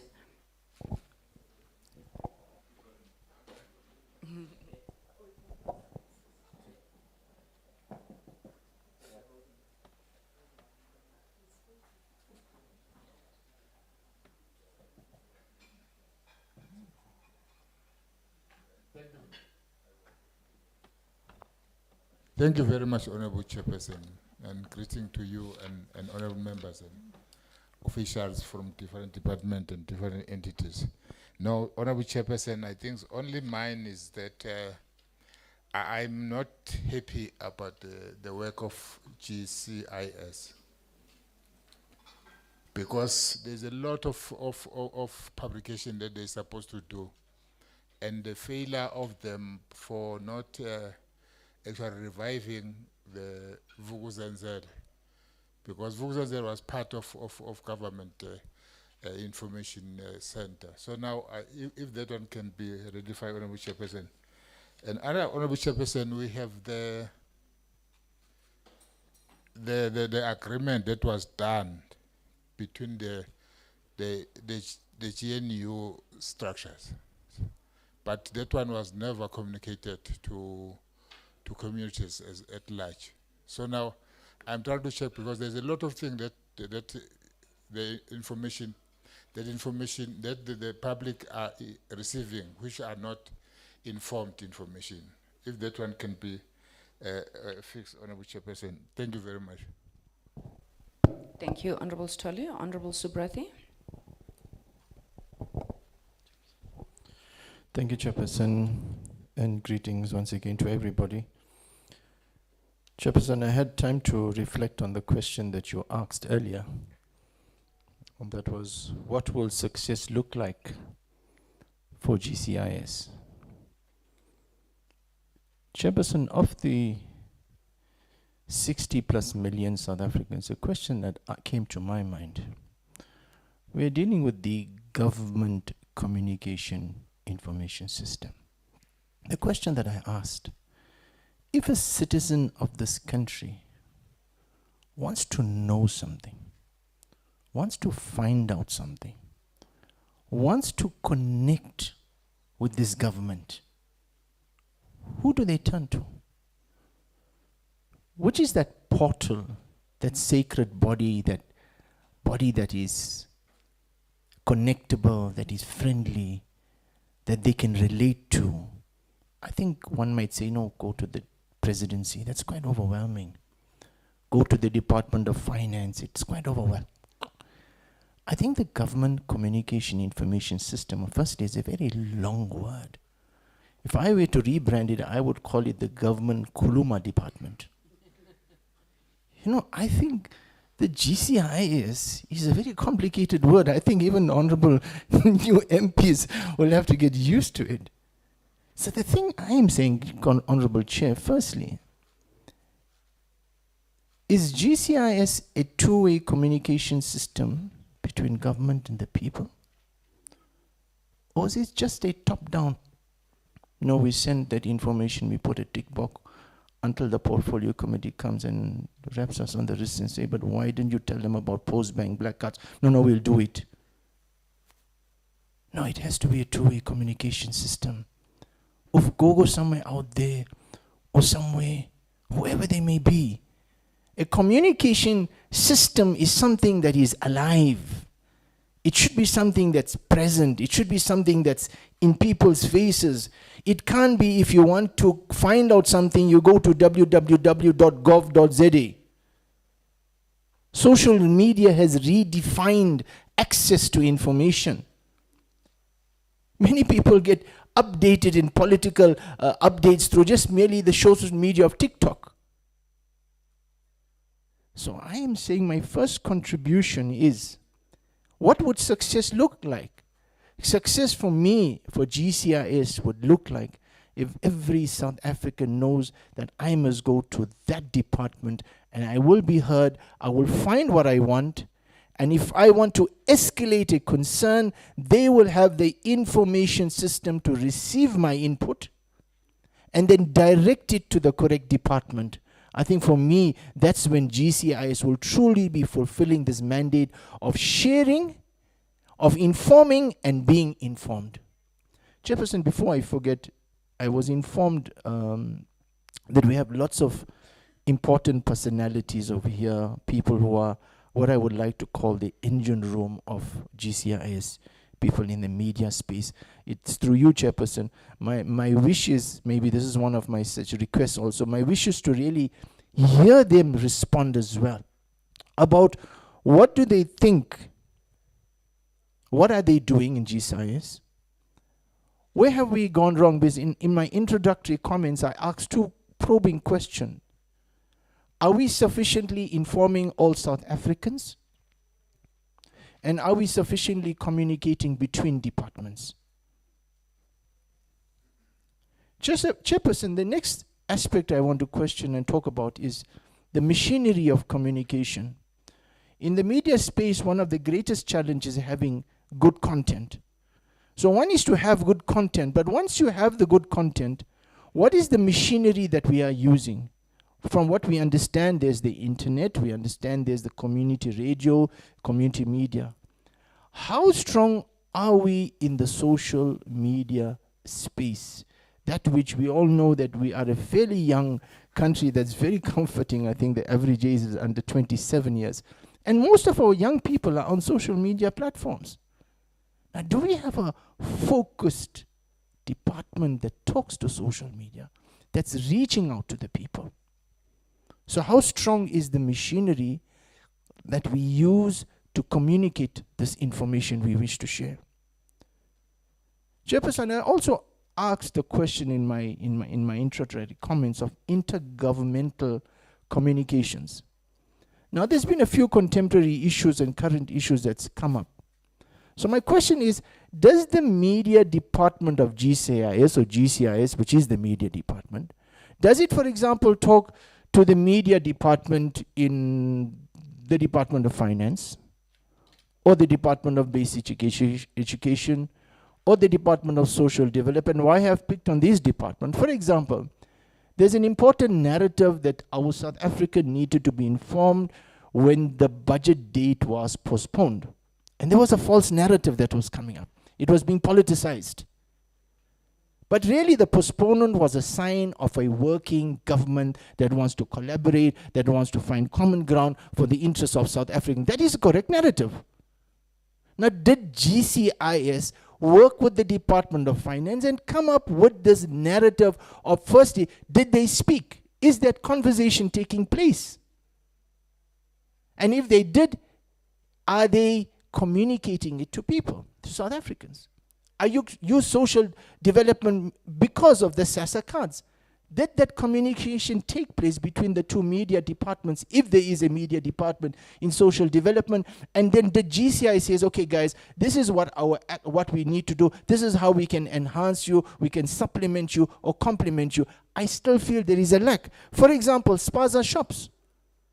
To credit to GCIS, I am on the WhatsApp channel and I've seen it coming there almost every day. There is a GCIS reminder. But there's 1.6 million people on the WhatsApp channel. What about other social media platforms? And of course, Chairperson, we've been really challenged in terms of TV licenses.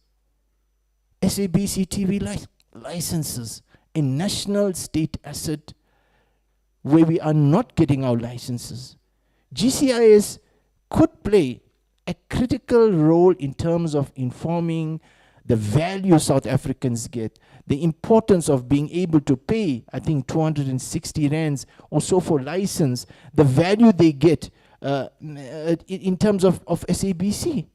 But if that communication, again, in my introductory comments, I spoke about intergovernmental departmental communications.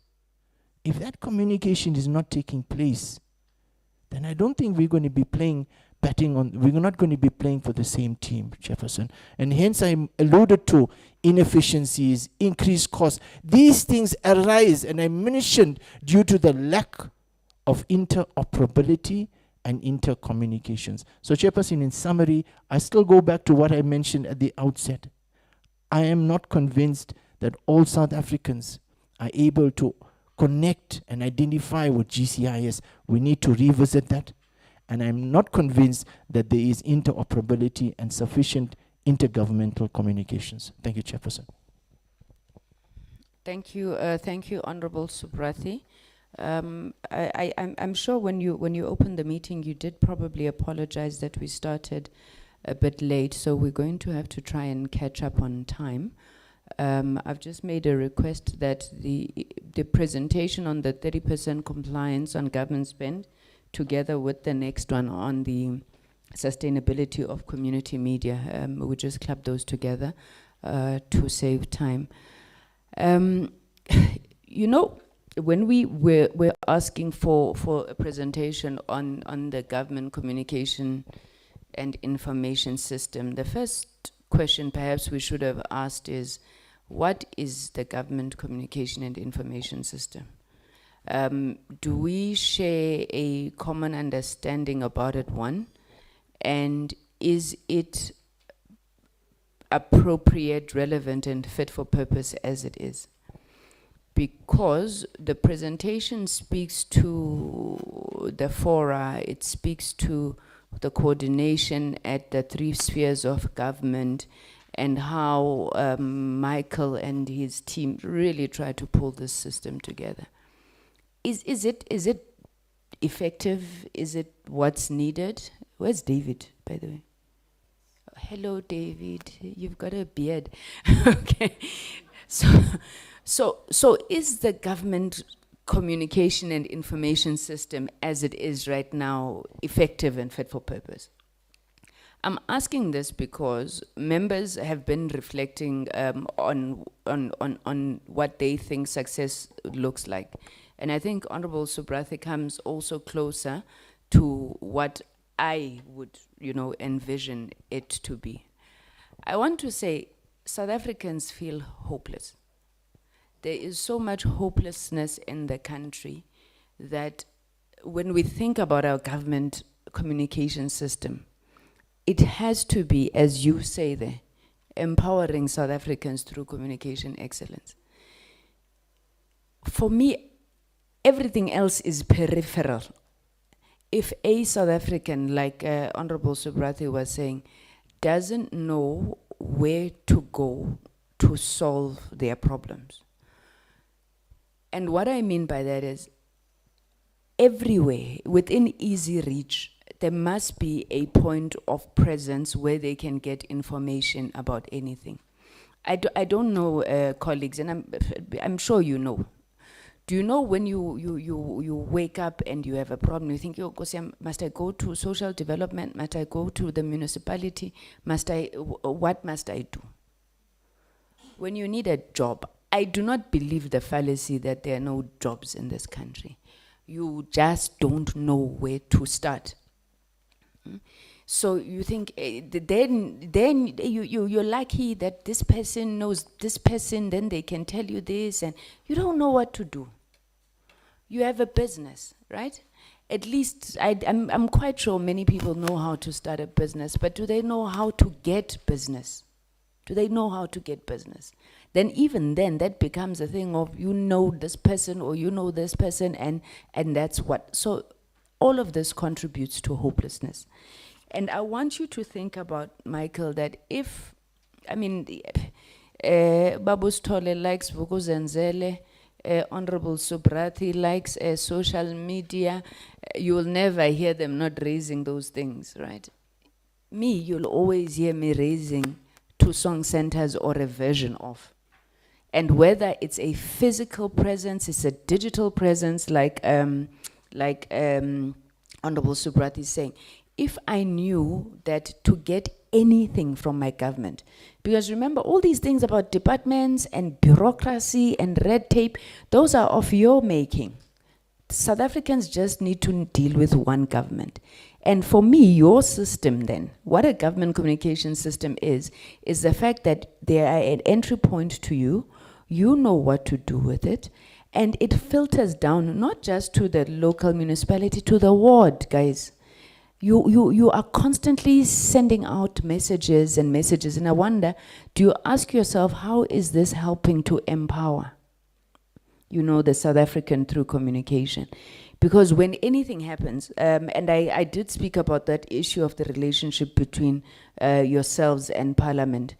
Now, when anything happens, you should have a way where, even at PCO level, right, you can send information right down to the last person, and they have a feedback mechanism. And I know it can be done, because through the advent of technology, there's absolutely no reason why we shouldn't be reaching just about everybody. And you should know that if you need to communicate something that relates to the schools, if I ask you now, Mr. Nen, Do you have a database of all school governing bodies? And do they know how to communicate anything back to yourselves? And obviously they will also go through the department. I'm not saying that you bypass the departments, ne? But a quick, effective method of communication to the people who need it most, and how they then get that information. And for me then, it means that vision of success is that people will have opportunities. You know, people will truly begin to change their behaviors because they know what to do. They know what to do. My second point really is a quick one, and it's about, I wonder, you know, some communicators go for a week without having spoken to a journalist, including your MLOs. We can do a spot check here and ask the members if they know who the media liaison for the Department of Agriculture is, or the Department of Higher Education is, or the Department of Human Settlements. They don't know. So what are they doing? Maybe, Michael, you know, right? What are they doing? Because if a day goes past and you are not speaking to the media and you're a communicator, what are you doing? Besides APP and performance management, what are you doing, right? And I'm asking this because there's also a disjuncture between always wanting to be in the media and be famous and just doing your work. Because if you do your work of communicating, then people will know. I haven't even spoken to the presentation, and maybe I won't because I don't want to take time, except to say, colleagues, when you train the executive and everybody else, I hope you tell them that this thing is not about competition. It's not about competition, and it's something that we tried to also drill into the deputy minister in our last meeting.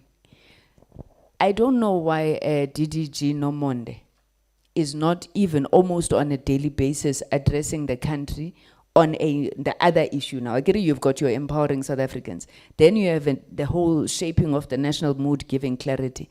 Addressing South Africans on anything that happens and tells us why it's happening and what our view is. I know the president's spokesperson tries to do that, but he's constrained because he can only speak on the president's diary and issues that are coming up there. Why the DM is not communicating? Why the DGs? You tried in the presentation to put them in some corner, technical expertise, the DDGs and what. They are the people with the information. And I'm hoping that these are some of the problems that you are going to look at. South Africans really don't care about palace politics. You know, the things that we keep trying to explain. Whether you call it battle of ideas, they don't care. They just want information that makes their lives better. Everything else is conversation amongst the chattering classes. They are not interested. And I think if we were to be able to get that right, maybe we would come here, Michael, look at your presentation, and then instead of saying you are masking difficulties, right? We would really applaud the work of the GCIS. I don't think we are there right now. We are bonake. You are like this. You've had a brainwave, honorable souls. Okay, Chair. Proceed. Chair, sorry, I'm so sorry. I've just forgot one question.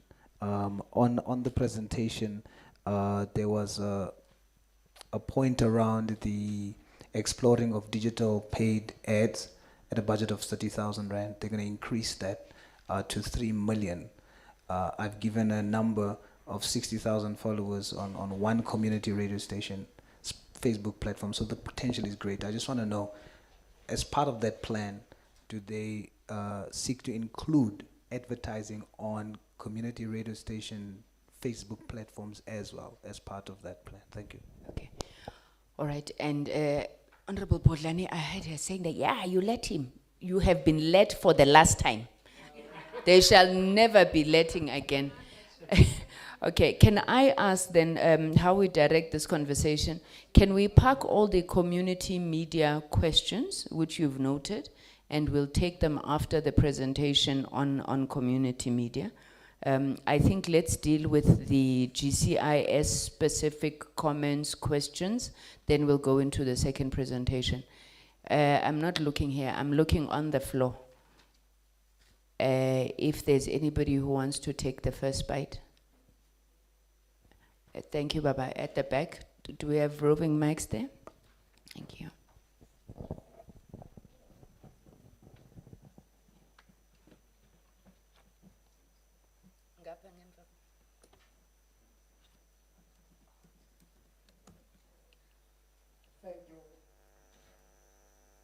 Thank you to the chairperson and members of the portfolio committee, ladies and gentlemen. Mine is more on the communication training of communicators and... Hey, can you introduce yourself, please? Oh, sir? sorry for the chairperson. I'm Tisetso Ramotse, Acting Chief Director for Communication Cluster System. My responsibility also includes capacity building of our political principals as well as government communicators. That also includes all other executives in government. One of the things that we have done in as far as training is concerned is that we normally before the elections, we plan for capacity building for induction of the principals after the elections. We do that for local government elections as well as for national elections. Then we write letters to together with SALGA, we prepare for local government. And after the elections, we start the training of principals, mayors in different institutions. But our training is more like we get responses from metros, from municipalities, when we write to them to say, we want to come and do training. Just before the national elections, we wrote to the presidency, we wrote to the premier's offices, DG's offices in the provinces to saying, after the elections, one of the things we're coming to do is induction of the principals. And we got responses from different provinces, and we went to those provinces that responded. We trained the premiers, the MECs, and that is the work we did. So all I can say is that yes, we are available for capacity building of the principals. We are available for capacity building of the communicators. We are doing that, like Mr. Karen said, with SALGA, and we're also doing that with the National School of Government, because together with them we put together a course on government communication training. So that is what some of the things that you are doing in as far as training is concerned. I like what you said, that it is not about competition, chairperson.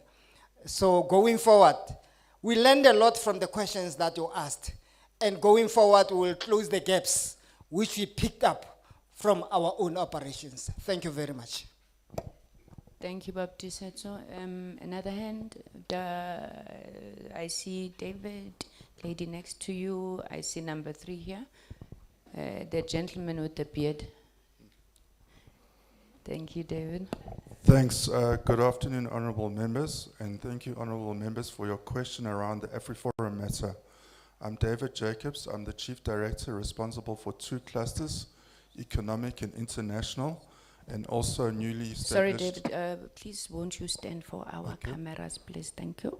And also recently responsible for stakeholder management and special projects. So I want to answer the question, what did GCIS do on the AfriForum matter? Firstly, government through the rapid response system received an early warning, which we acted on. There's a need for good coordination between all the role players, DOCO, GCIS, Brand South Africa, and the presidency. We needed to bring them together with other departments on board, and we coordinated a strategizing session. And then obviously we will take our cue from the presidents, who's the chief communicator, as well as Ambassador Rasul in the US. You'll know that South Africa conducts its international relations through multilateral forums or through diplomatic channels. And then the contention of this issue is the Expropriation Act. there's misinterpretation and misinformation. So immediately we set out to develop a set of key messages, and we amplified them on our products and platforms. The messages were around asserting the constitutional role of law, the constitution, the rule of law, and sovereignty of our country, the importance of redressing historical injustices, and the need for equitable ownership of land. We unpacked and dispelled misperceptions on the Expropriation Act, and you will know that the Act existed already from, I think it was 1975, and we explained the differences between that Act and the new legislation and the improvements that were made. Infographics were developed in this regard and shared on social media platforms. Brand South Africa also developed a fact sheet, and we had a social media drive. We also did not distract this from the government programs that were underway, especially the State of the Nation address by our president, and unpacking the State of the Nation address, the debates in parliaments, etc. We also had our Director General on various interviews, intensively on media, internationally and local media. Opinion pieces were placed, and third-party voices also helped with our communication. We also had essay news articles, which were sent to 3,000 to 4,000 media houses worldwide, and our role was to ensure repetition of messages and for retention. Did we do enough? There's always room for improvement, and we're still on this communication drive. And we're open to advice or any suggestions as how we can improve this communication going forward. Thank you.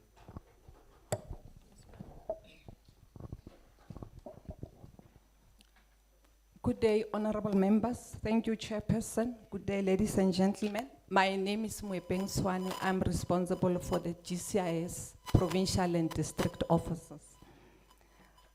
Just to respond to the question by Honorable Vilakazi on what triggers the communication interventions that we undertake at any given time at either district or local spaces, we normally do what we call environment scanning. So our provincial offices as well as district offices undertake this scanning. However, we also capitalize on the monthly district communication forum. In instances where there's outbreaks, like for instance, the past 2 weeks, KZN had an issue with foot and mouth disease. We coordinated an issue-based meeting, and we agreed on the interventions.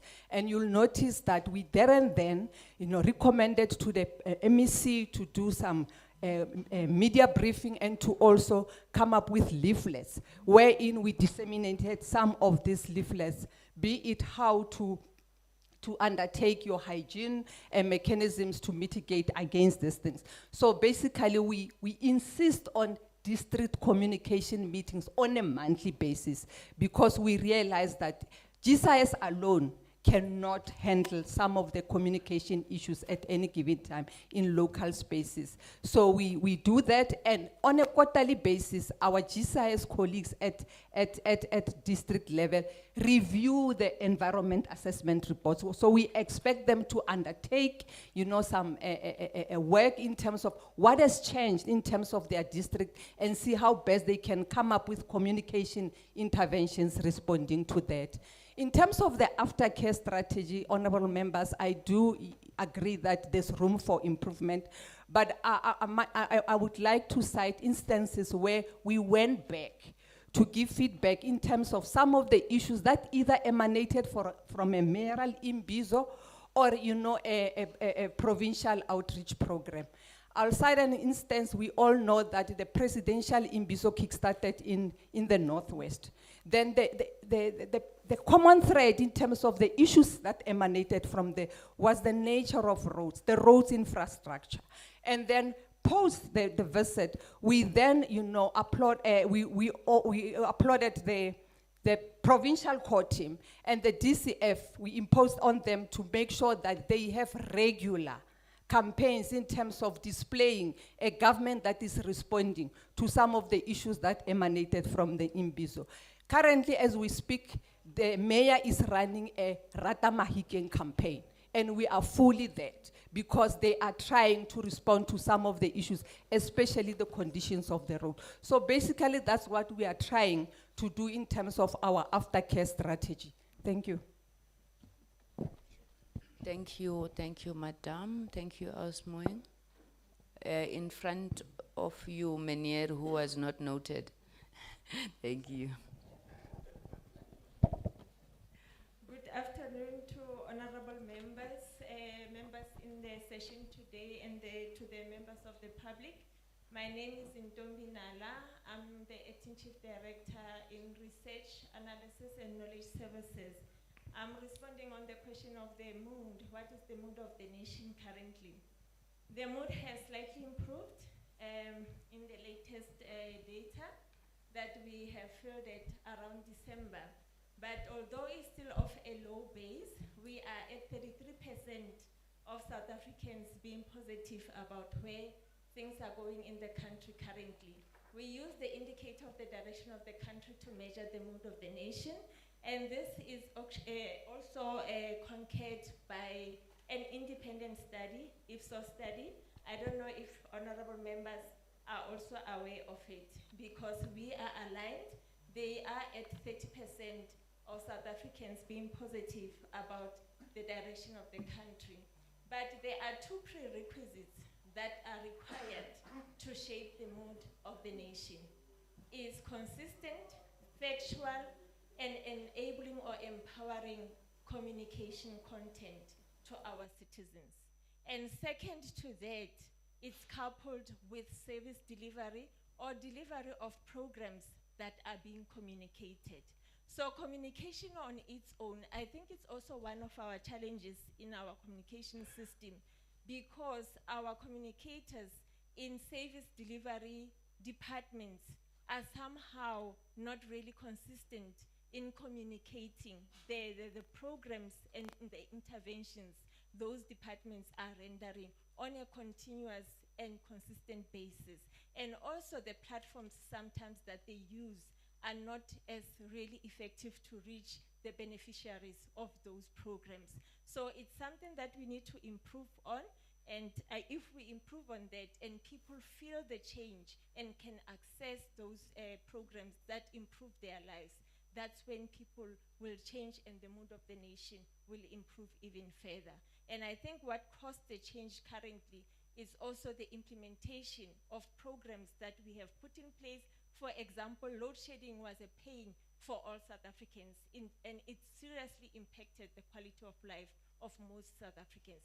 But as we consistently communicated and we were seen as government to do something about it and to also be sincere about the pain and the challenges of South Africans and delivering on that, we saw the shift. So it's about being effective in service delivery, but also effective in our communication manner. Thank you.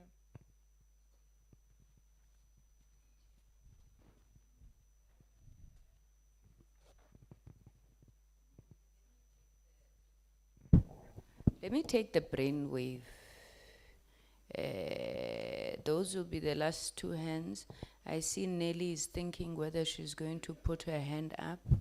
We'll give her an opportunity because we also want to know whether that Eskom Se Push app that empowered many of us was yours.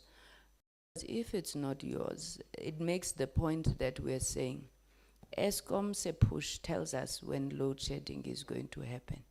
Yes, the minister can stand here and tell us the reasons, but for us to know what is important, it's Eskom Se Push. Chief, you may proceed. Thank you, Chairperson. My name is Tumelo Komapi, also known as TK for our colleagues in the city of Joburg, such as the former speaker. So I was responsible for digital in the city of Joburg. I am doing the same here at the GCIS, although I just started in November. Shall I be responding? Wait. Are you the TK of the tweets? Yeah. Yeah, I think we owe this man a round of applause. Lovely to meet you, TK.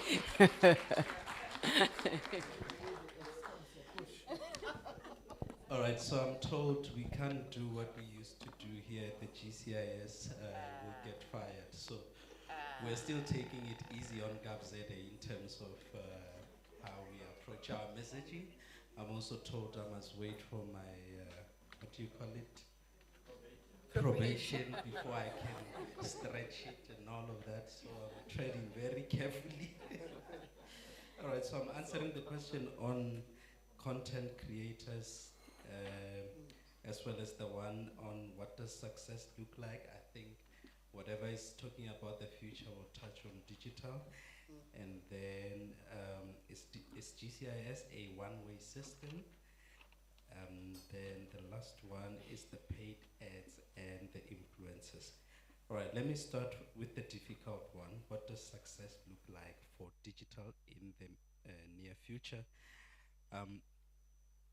Well, I've started recently. My view is that automation and digital transformation, those should be the key words that everyone within the com space get familiar with. Basically, what we need to be doing is to have a one unified omni-channel system. Omni-channel meaning multi-platform. We're already piloting that technology here at the GCIS, which will automate all digital platforms, whether social media, WhatsApp, or even a call center platform. The technology will be able to track and trace all the comments that are coming through those platforms. It will give each comment a ticket number. It will store the information, and using smart technologies and AI will be able to route the comments to the database of individuals on the system across departments, across the whole of government, so that we have one technology streamlining all our messaging and rerouting it, and also measuring how long we take, each individual takes. So it will be TK on the system, who specializes in responding to potholes, and Zanele, who specializes in responding to electricity, and Kuzela, who responds to issues of water. And it will know from the keyword of from the public comment that the keyword has the word pothole in it, and it will find that person on the system who deals with that. And if there are 5 people who deals with pothole, through a round robin, it will then allocate each of them 2, so that nobody works harder than the other. Everybody works and you know works equally in terms of effort. It's a cost-effective technology. It's a low-code platform, no code, meaning that we do not need services of an IT specialist to implement it. Us as communicators at the GCIS, we will implement it and even roll it out throughout the whole of government, meaning that it will be at no cost to GCIS from a rollout perspective, except the licensing services. 2, we are implementing a WhatsApp chatbot. We are already piloting this. It is intelligent enough to be fed, to be able to respond to every comment that comes to it. We will feed it with all the typical FAQs across departments, whether it's Home Affairs or whatever it is. So anything that you are asking it over a 24/7 period, this smart WhatsApp chatbot will respond to it. This means that will take off the workload from the human resources that need to respond, etc., etc. Then we are looking at an end-to-end digital transformation process where we'll be transforming the current business processes within the GCIS, and maybe even implementing it across government using GovZA as a key platform. So as it stands right now, we can actually move from the Z83 completely within this week. So we are looking at doing that you don't necessarily have to come here to submit for a job application. The same goes for the tenders. because you know you don't need to be driving here to be able to submit a tender, and these are low-code technologies that are freely available off the shelf.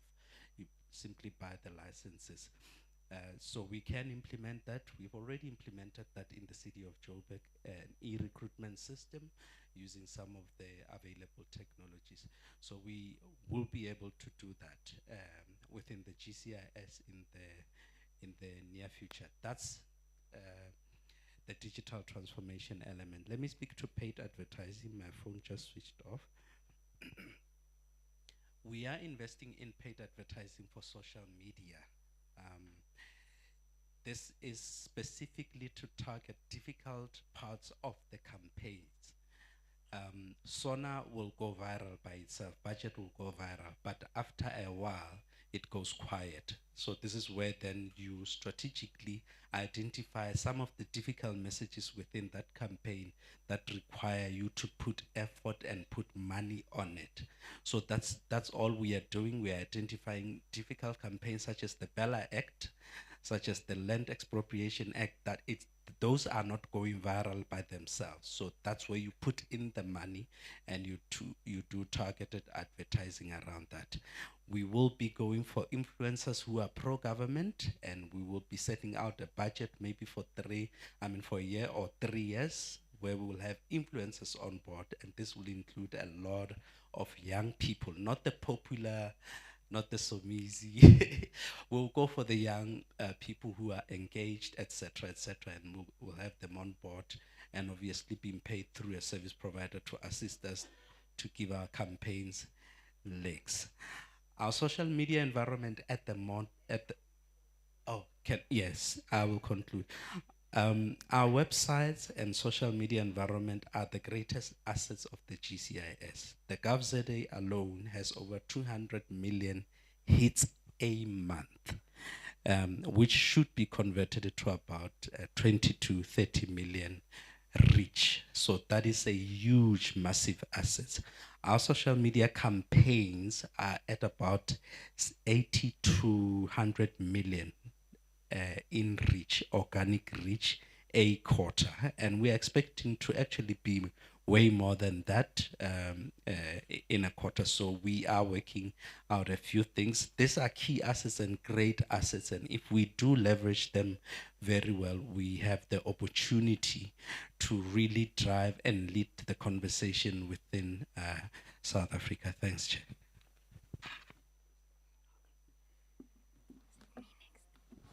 Thank you, TK, for those responses. Let me thank management for responses. We're really going to try and have to be tight now. I'll give Michael and the team maybe 10 to 15 minutes just to wrap up. I want to propose that after these responses, we take the AIP presentation, then we break for lunch and then come back and engage on the AIP presentation. If that is in order, Mr. Karen? Thank you, Madam Chair. Okay, thank you, Madam Chairperson and the honourable members. It's Honourable Makabela, it's a praying time now. All right, look, I'm not going to try, Chair, and respond to everything. I think some of the pointers and questions we have to reflect on them as management. I hope the overall sense, and I didn't, Honourable Vilakazi and other members, I really didn't intentionally go out to suggest that all is okay. I think what I want to do is just really give the sense that we have an institution that is quite stable, despite quite a rocky decade. We are definitely on the improvement trajectory. If you hear the previous speaker, we definitely, to the honourable freedom fighter member, we definitely are looking at making sure that the platforms and the innovations we do are youth-friendly and futuristic. I think it was Honourable Botlani that asked about futuristic. So please, there are problems, obviously. Honourable Shongwe, the budget is a metaphor you were using about the young man in the township. I'm going to come to that in a minute. It's a very relevant point, and I'll come back to it. But for now, we do have challenges, and Honorable Makubela, I'm going to come to the praying at the end, just to give you comfort. I think firstly, the issue of the brand South Africa, as Honorable Diko, Honorable Subrathi and Honorable Makubela raised, I think you are right. That's what we have to aspire for. We want, we've said it a lot in our conversations, that ethos of who we are, what we stand for, what is that South African identity, and this place being that one-stop shop of the legitimate first order of, well, let me go and ask Jesus. I can say, honorable members, it's definitely what our vision is, or our intention is. And we've obviously seen through the websites and a lot of the queries we get, particularly when the incidents of crisis, like we had in July 21, it was an overwhelming sense that we are where people go to get their credibility. But obviously it's not a done deal yet. And a lot of the work we need to do is to, across Honorable Sitole's area of interest and the Honorable Digital Leader and the Honorable Tucson Leader, we do need to look at how we fortify our suites. And I think the comments made for every chief directorate here are extremely relevant in that regard. We want to be that one-stop place of correct, accurate information. You know, the young man in Ikasi is walking there, and it's a very tricky question, Honorable Shongwe. GCIS has oscillated under his leadership eras of, do we lead from the front or the back, or the, you know, are we, as Diko said, or the chairperson Diko said, are we the one where the intangible thing is made tangible in our name, or are we the one where the intangible thing is realized because our colleagues from SASSA have realized there's a technical problem now and they're expediting the communication around access to the swapping of the card? So if the young man is asked a question about his life, his lived experience, would he answer, oh yes, I got the information from GCIS, or would he, yes, the community development worker called a meeting last night. And that meeting could have been activated, as Moy Peng said, by something that one of our district teams did. So whether we brand ourselves, and interestingly enough, honorable members, we have discussed this. We are embarking on a bit of a PR and a charm offensive this year. We have a campaign where we want to really make ourselves more visible and more known and be more in the front. But I can say very, very, very definitely to the honourable member who raised the question about the budget vote.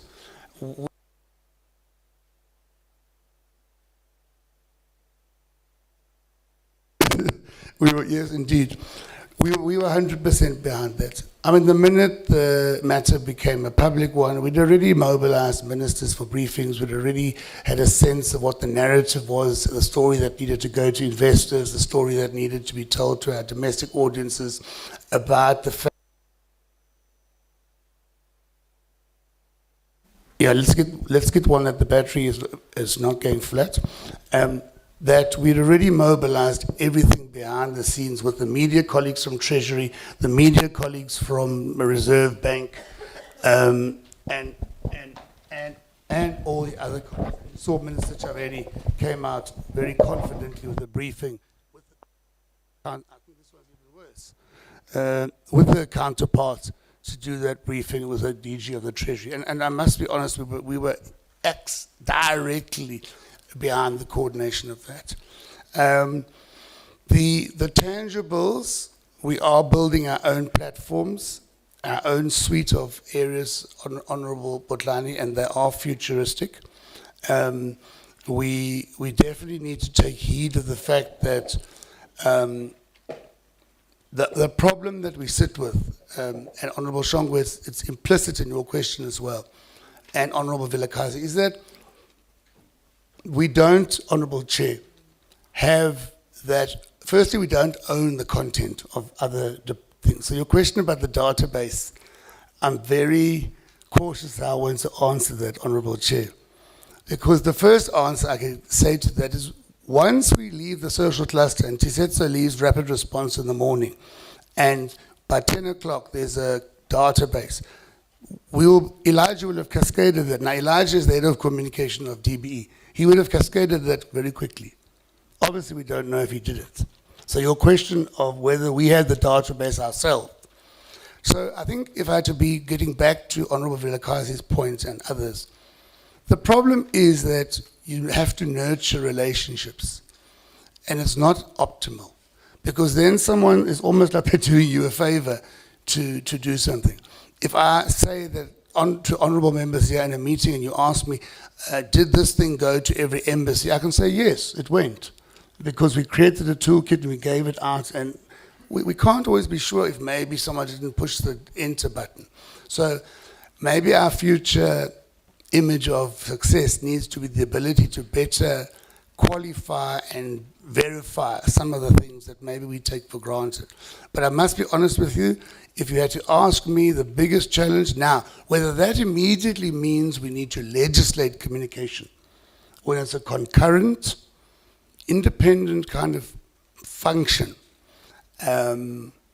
as opposed to having norms and standards and guidelines and a 30%, is a very complex debate.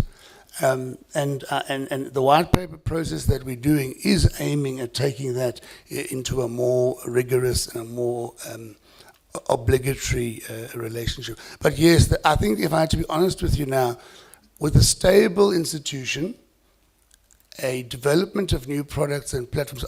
About the Honorable Makubela, Ramose could also have said that we do get direct asks. So through the provincial offices, they'll market that we do this, and then somebody will phone Peter Gumede from Gauteng and say, so it may just have been that other municipalities haven't taken the advantage up yet, but it's what he's working on for the new year.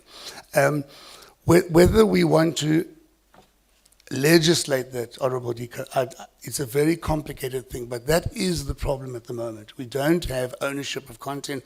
Imagine if we went out and communicated. Because, by the way, we've already started saying to colleagues, the new rapid response protocol is, if they haven't issued any statement by 10 o'clock in the morning, we will do it. And we will issue that holding statement as government, and it's now institutionalized.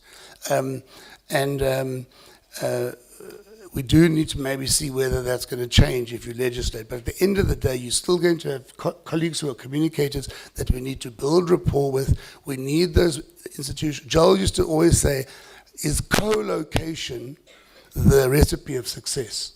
Or is it effective coordination? Maybe we need to do some more work around the thing. Second to last, no, we haven't canned mis and disinformation and fake news. It's a very sharp moving target. We do have an interface with the machinery of JCPS, honourable members. I won't elaborate on it if I may. Unfortunately, it doesn't seem to always help to be enabling us to be the first respondent. It's just not working. There is some, David will have to work much harder on that. But yes, we have a very, very intense relationship with the JCPS machinery. Perhaps to give expression to all of these questions, there's one, I think it was Honourable Makubela who said it. Honourable Dika, you alluded to it. I'm profoundly disappointed that, for example, the Spaza Shop one didn't hit the mark everywhere. And we need to ask ourselves why. I can say, Honourable Chairperson, that campaign, we mobilized every paid for and non-paid for platform. We used digital. We escalated toolkits through a whole range of platforms. We used the basic education back to school campaign to piggyback content on it. We really had a huge ream of products, and it means that we need to look at what are the barriers to the reach of some of the things that we do, because I mean, we were, I don't know if you saw, we had what in my memory was the biggest briefing of ministers ever in this table here. I think there must have been 11. And then when they left the door here, they all did independent interviews. We had the district and provincial structures mobilized. So that one for me, I don't know, it's always that you can do more and do better. So I think we have to really keep that as the leitmotif. And lastly, on praying, I can just say, we definitely don't have undue pressure. Honourable Dika, I say with great sincerity and honesty to the honourable members, we don't have undue pressure. We know that there's a legitimate parliament, and I'm quite confident that any of us would feel the opportunity, if we did have such, to know where the people of South Africa report to yourselves. So I honestly I don't know, unless my two colleagues differ with me, but I feel we are in a democratic, open system. When the views are not exactly those of the government of the day, they're not shut out, you know. And then perhaps, Honourable Sauls, we just have to work on the logistics, what's going on with that station. I mean, Peter needs to use it more often. Obviously, remember, they'll receive money from the national unit, but also Peter Gomede, our provincial director. I'm sure you've interacted with him or one of his team then obviously in your day, but we need to make sure that we just tighten up how we... one of the things Moipeng and the team are doing this year, Chair, is that we're going to assist. We have this thing like in the morning the radio station is compliant for a tax certificate, by the afternoon it's not compliant. So let's leave yeah. those discussions You're for right, the next. Honourable Dika, you're right. So Okay. Terry and Sandile now only have 2.5 minutes each. Okay, thank you, Chair. Greetings to you, Chair, and honourable members. So, my name is Terry Vandia, and I'm Acting Director General for Corporate Services. So just to pick up from where Michael left off on the question about feeling pressure, so we have to take care of Michael's branch and Sandile's branch in terms of the well-being of the staff, and so I'm going to respond to the questions and comments about the all is well statements that were made by some of the members. So let me start with the building.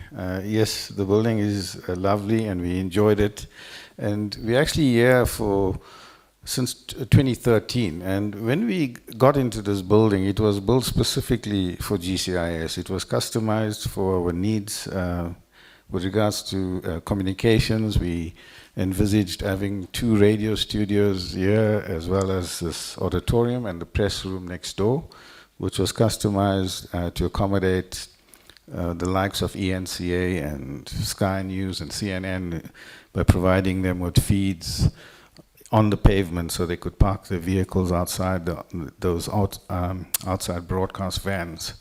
So it was quite well customized. In 2013, you could say it was it was future-proof. But as you know, with technology, within a year or two, technology becomes outdated, and we had to look at reinvesting in some of the technology to refresh it. Now, with regards to the last, let's say, decade or so, our budget allocations, they were way below CPI. And we all know, because of the fiscal environment, our allocations being below CPI, and this building at the time when we elected to move in here was quite expensive at the time, and we had to cut the budget before we moved in. So we weren't able to build both radio stations. We only built 1, and there were some areas where we had to trim down our expectations. But the building does not belong to us. We had to go out on a tender to procure the building, and it's now, since we've been here, we renewed our lease once, and we're up for a renewal again. The building is, with the current climate, the cost of the building, of this type of building, has dropped. So we're optimistic that going forward, we will renew the lease at a lower cost that will free up some of our funding to channel towards our operations. So in the last year, we felt the strain of the cost of the building, so we sublet one of the floors to the Border Management Agency, which gave us some financial relief to allocate to other areas. And then with regards to the capacity, again, of the human capacity, Michael mentioned that we did this reorganizational structure. We restructured the organization, but we actually, again, because of the funding constraints, we don't have enough COE budget to fund the establishment. So we have establishment of 500 people, of which 82 of those posts are unfunded. So currently, we have 19 funded posts that we are trying to fill in terms of vacancies. In the last year, we had 27 vacancies and we filled 25 of those. So coming out of the fit for purpose question, we also looked at or are busy with an initiative with the National Treasury, the GTAC unit, the Technical Assistance Unit, where we are commissioning them to do an assessment of the GCIS operating model to look at benchmarking it against similar organizations globally and coming up with some recommendations of the future GCIS. And based on that, we will go through another round of organizational restructure to meet some of the recommendations that come out of this exercise for the fit for purpose GCIS. I think that's about it. Thank you, Chair. Thank you, Chair. In football terms, Chair, I would be on extra time. So I think let me start with the question around what was essentially envisioned, because I'm happy that the member who's just gone out is a product of community media, because it was meant to ensure that we have a revolving system where people graduate to do other things. But what I wanted to point out, which has since become a problem, first of all, the second thing which I also forgot is what that community radio station, Eldos FM. Oh yes. If I can just round up. The one part is there's a report which GCIS and Brand SA have developed. It's called Repositioning South Africa as a Brand. We have taken that report to the Foresight cluster, so maybe one day when it is processed, we'll definitely share with the committee members. There are questions around whether we have experienced weaknesses. There are weaknesses in the system, especially if we deal with the fake news.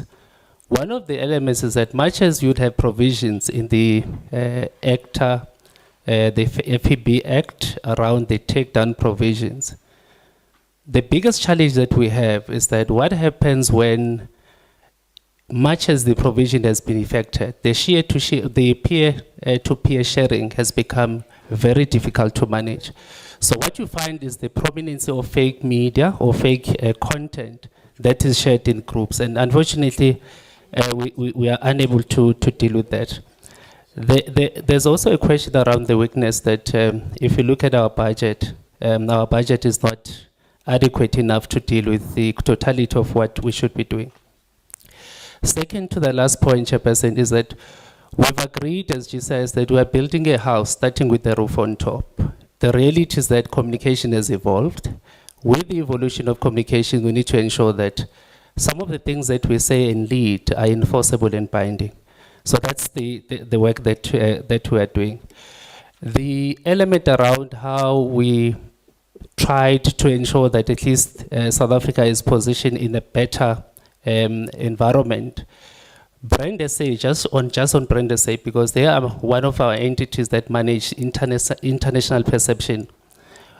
The managing of international perception is done by them. They have done quite a sterling job in terms of ensuring that they were fact sheet. There were quite a number of fora, including the Global South Africans, which includes the African diaspora and very influential business people that invest in this country, where the expropriation of land legislation was actually explained. So I think with that, we would also then see quite a number of things that we would also be doing. Chair, the last for us is that we have to be very clear and honest about yourselves. In all our publication, we don't censor. In fact, we have editorial policies that discusses in each and every platform that we have, whether it would be SA News, whether it would be. So we don't censor at all. Thank you so much, Chairperson. Thank you very much to the EXCO, the MENCO for your comprehensive responses. As all of you were speaking, I forgot. I'm like, but we are in the den of spin doctors. What did we think would happen? So, let me leave that at that. But thank you for responding nonetheless. I'm looking for Mayor Shweshwe, CEO of MDDA. If we can take your presentation and then we'll break after that. I mistakenly said AIP. I know that we're supposed to hear from Brand SA. One day we must hear from Brand SA. It's MDDA first. And thereafter, we'll take a lunch break. 30 minutes, honorable members, if you'll indulge, because I really do want us to fit in, even if it's a 30-minute walkabout at the end. You are welcome, CEO. You may proceed. Thank you very much, Chairperson of the Portfolio Committee.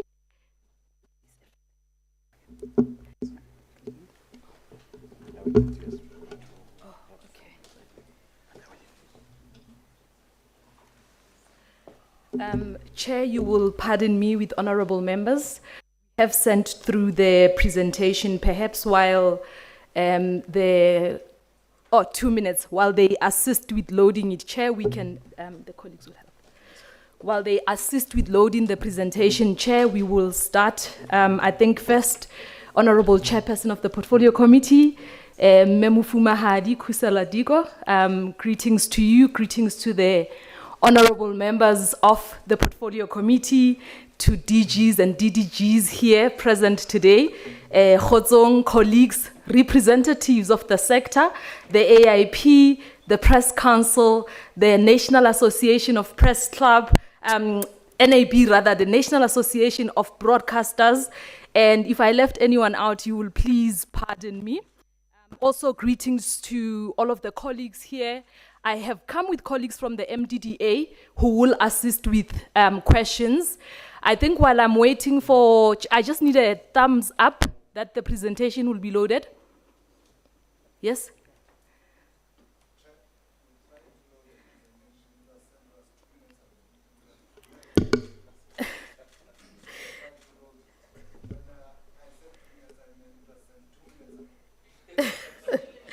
Okay, Chair, I will accept that that is indeed the case. I will first start by laying the foundation, Chair, of community media and community publishing, in that these community initiatives really bring to life the constitutional guarantees that says everyone has a right to freedom of expression and everyone has a right to access information, as well as everyone has a right to freedom of conscience, religion, thought, and belief. Many of the community publishers that have joined us today would know that they carry this burden, yes, with support from government through the MDDA, as well as advertising that is facilitated through other government entities, department, as well as GCIS. But this is a burden they have chosen to carry. And I think every day in our engagements with them, we remind them. I think they've often said that they would like to hear it from authorities higher than me, Chair. So I'm just recording that as their area of comment or concern. Chair, the MDDA has a mandate of ensuring that there's media development and diversity in the country. I think from the presentation that GCIS shared earlier on and the questions that have come from the floor from the members of parliament, there's a clear indication that there is a need for us to focus on grassroots media or community media. For the session today, we will focus in the main on publishing. However, the MDDA has provided support to community broadcasters as well as community publishers. I want to also just, Chair, first set the scene of how we find ourselves where we are, because the members of the AIP will bring to the attention of the portfolio committee members who are here and community members who are here and those who are stakeholders in this place, the challenges that exist where funding is concerned. The current funding or income for the MDDA, the main funder are the broadcast funders through the Universal Access Fund levy, which is 0.2% of the revenue that is made by the broadcasters for operating the license. These funds are ring-fenced as per the ECA, which has meant that over the past few years, when we saw a decline in support in the form of financial from the print sector and the publishing sector, it has had adverse impact in our ability as the agency to be able to support community media. And for that reason, Chair, it has been very difficult. How we've been able to support, and I'm being transparent here, perhaps overly transparent, but I think it would only be fair for the members of the portfolio committee who are here and community members to also understand what the limitations are for the MDDA. What we have been able to fund and support for community broadcasters comes in the main from funds, yes, that come from government, but also from interest. That is end in how the MDDA is able to manage its cash flows.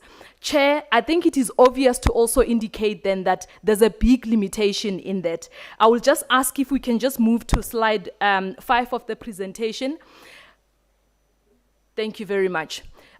Chair, I want to focus just on the next slide, please.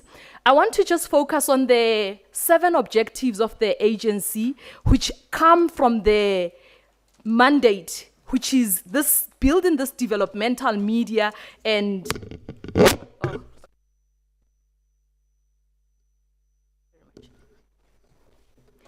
I want to focus, thank you very much. I want to focus on just a few of these objectives that the agency has.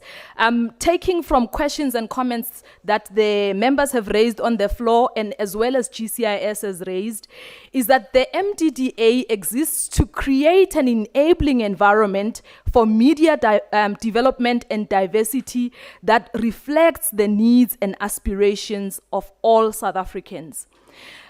Another objective is encouraging the development of human resources and training and capacity building within the media industry, especially among historically disadvantaged communities. Now, what I would like to also add, one of the members indicated that there are places where community members do not know who the MDDA or who GCIS is.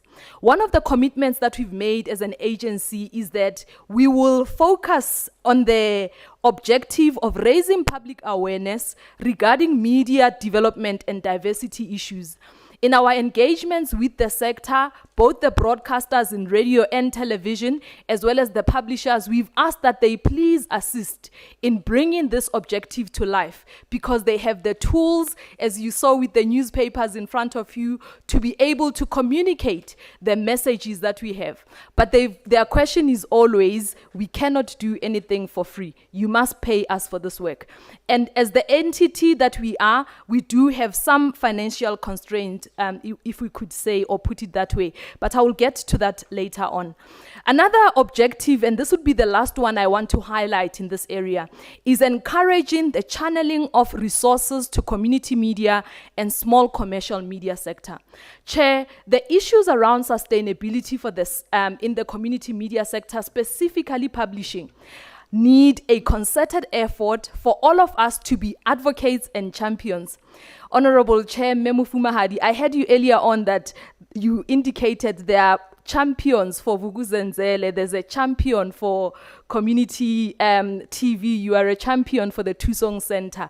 I would like to ask that among you, can there be a champion for community publishing who will at every turn ensure that we encourage support for community publishers because they are able to do what many are unable to do, reach community members in indigenous languages with messages that resonate, where they are able to understand the issues. We also do know that because of the shape of our country post-1994 to where we are now, majority of media publications are often in the cities, are inaccessible to community members. As such, Chair, it is important for us to critically emphasize the importance for us to advocate and encourage the channeling of resources to community media.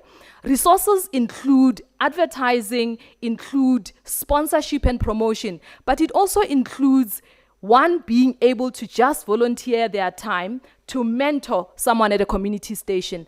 One of the members in the front indicated that they are a product of El Dorado FM. I think there would be many in this country who will tell you that they have made it to the commercial and more established media spaces, having walked through a door of community media. That includes myself. Chair, on the screen now is what I will say is the sources of income for the MDDA. Now, I'm happy to say that I did see Menadia Bulbalia here, who is with the NAB, that the funders or the majority of the contributors to the Universal Access Levy or USAF levy you are seeing there of 0.2%, which contributes 58% of our income, is the broadcast funders, and these are NAB members.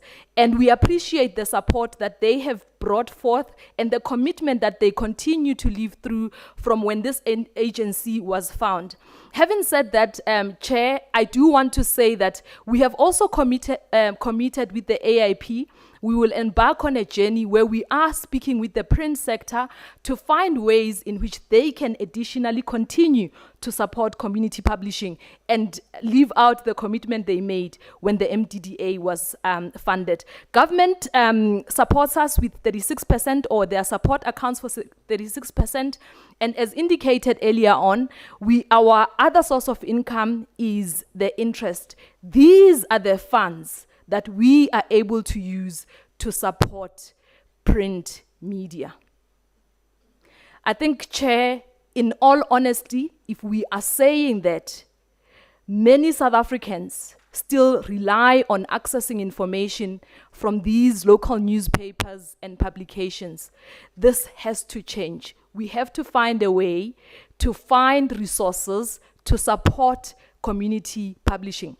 I am happy though, because I know when the AIP comes forward, they will present on support and collaboration that has been established with Google. And I think that will inject some bit of support within the sector, but we need more continuous support, certainly from government as well as the private sector in this country, not just through advertising. Chair, what do we support in terms of print projects in the country? We support projects that are geographically based, or these could be projects that serve a particular area of interest. It could be women and people living with disabilities or various topics. And we've been able to support a number of these projects. Chair, while we support online publications, these online publications at this present moment would be linked to an actual print publication. The MDDA board is in the process of reviewing a framework which management is developing to assist in refining how the agency is able to support next. We support small commercial media as well as a number of NGOs in their various textures. Chair, the interventions that we've provided, and I want to bring a picture that we have supported since our establishment, over 300 publications or made over 300 interventions in the sector. The AIP sent us a list of their current publication, which is nearing 300 in number, and we do know that there's other associations in the country or other publications who are not members of the AIP. Therefore, Chair, we can say that there's over 300 publications in this country reaching millions of South Africans, whether it's online or as well as through the print publication, some of which you are seeing on the tables for the members of the portfolio committee who are here. In the interest of time, Chair, I do want to also indicate that there is a challenge in how many projects we are able to support in any given financial year and what we are able to support based on the limited resources which I've indicated that the MDDA is currently facing, where funding for publishing is available or print is available. Chair, we cannot forget that this week marks Mother Tongue Week. Is that correct? And the communicators in the room. And Chair, it is very important then for us to highlight that there exist publications who publish stories in indigenous languages. And therefore, Chair, there's a need for us to support this and encourage them. And I think for the work that they do, with the minimal support that they receive, they do deserve a round of applause. Through you, Chair. Thank you. Chair, I have indicated the projects that we have supported. These are just in the previous few years, the number of projects that we have supported. We do want to have more than what you are seeing on the screen, Chair. In addition to the limited funding and resources we have, the MDDA, with the number of team members, continue to embark on journeys where we are able to raise funds towards particularly areas of skills development for community media and training, because that is an area where we have realized that there is a gap and there are opportunities to support this sector. Chair, what the MDDA funds in the main for print publications, and I will focus in the main on the highest cost drivers. These would be your capital expenditures, the cost of printing, as well as cost of distribution. For the newspapers to continue printing and for the newspapers to be able to ensure that there's distribution, the costs are much higher. And the MDDA only able to support 6 publications, sometimes 8 a year, means that there is a need for us to provide further intervention and collaborate better. There is no doubt that the costs of printing will rise because we've seen a closure of other newspapers in the commercial space, which would mean that the demand will be lower. However, I would allow my colleagues at the AIP to get into the details of these issues.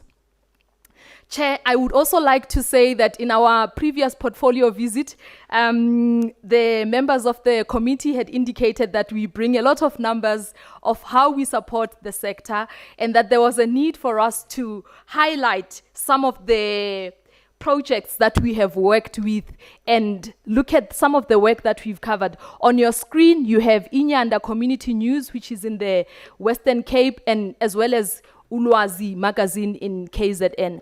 These are but a few of the projects that we have worked with in the past few years.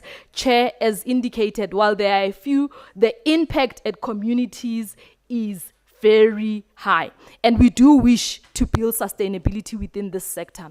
Some of the key initiatives that the agency has run in partnership with a number of other government entities, and Chair, I will only look at just a few, is running an elections reporting workshop in partnership with the IEC in the build-up to the previous national elections. We have had a partnership with Google, which is growing, where we piloted one of their programs, the Google Hustle Academy, to provide training to community broadcasters as well as community publishers. We've also launched our sustainability report, which looked into the sustainability of the sector in partnership with Google. We've got partnership with MENA Mining through their MENA Academy for mining journalism. Sanlam has been a long partner of the MDDA. They have also accommodated community journalists to participate in their financial journalism training. Chair, these are just some of the programs that the MDDA has provided support within the sector, wherein we have relied in the main on partnerships to be able to carry out this very important work. Chair, I will just say that there are a number of initiatives that we are currently running as an agency to try and improve our stakeholder relations with the publishing sector. More specifically, we have continuous engagements with the AIP and a number of the other associations that are operating in this space. And Chair, I think we all are happy to say that we maintain an open door policy where we are able to engage meaningfully with the sector and deal with the challenges outside of waiting for a quarterly meeting. We've run some research programs to also look at the needs in the sector. Most notably, Chair, I want to highlight our research, which will be coming out hopefully in the next month, or at least in the first quarter of the 2025-26 financial year, on the adoption of AI in South African newsrooms and community media publishers and broadcasters. Chair, I do know that I'm standing between everyone else and their lunch. I do want to say that I encourage the members to please go through the presentation. We will be available to answer some of the questions that you would have, and we have the team here from the MDDA working specifically on research as well as the support that we provide into the print sector, and will be able to answer those questions. And our colleagues at GCIS have also been able to run research in the value that we have been providing to community media. While there are gaps, Chair, we continue to work with the constraints that we have at hand. Thank you.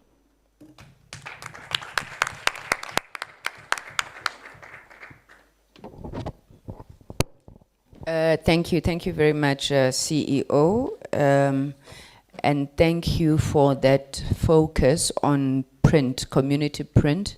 I think a lot of the time when we speak about community media, we focus only on community radio. So we do appreciate that. I want us to go to lunch, colleagues. I don't know if they're feeding us. I'm taking a chance. But I'd like that we break for lunch. It's 23 minutes past 1. We'll be back at 2 o'clock. We do have quite a bit to cover. I thought we'd finish early today.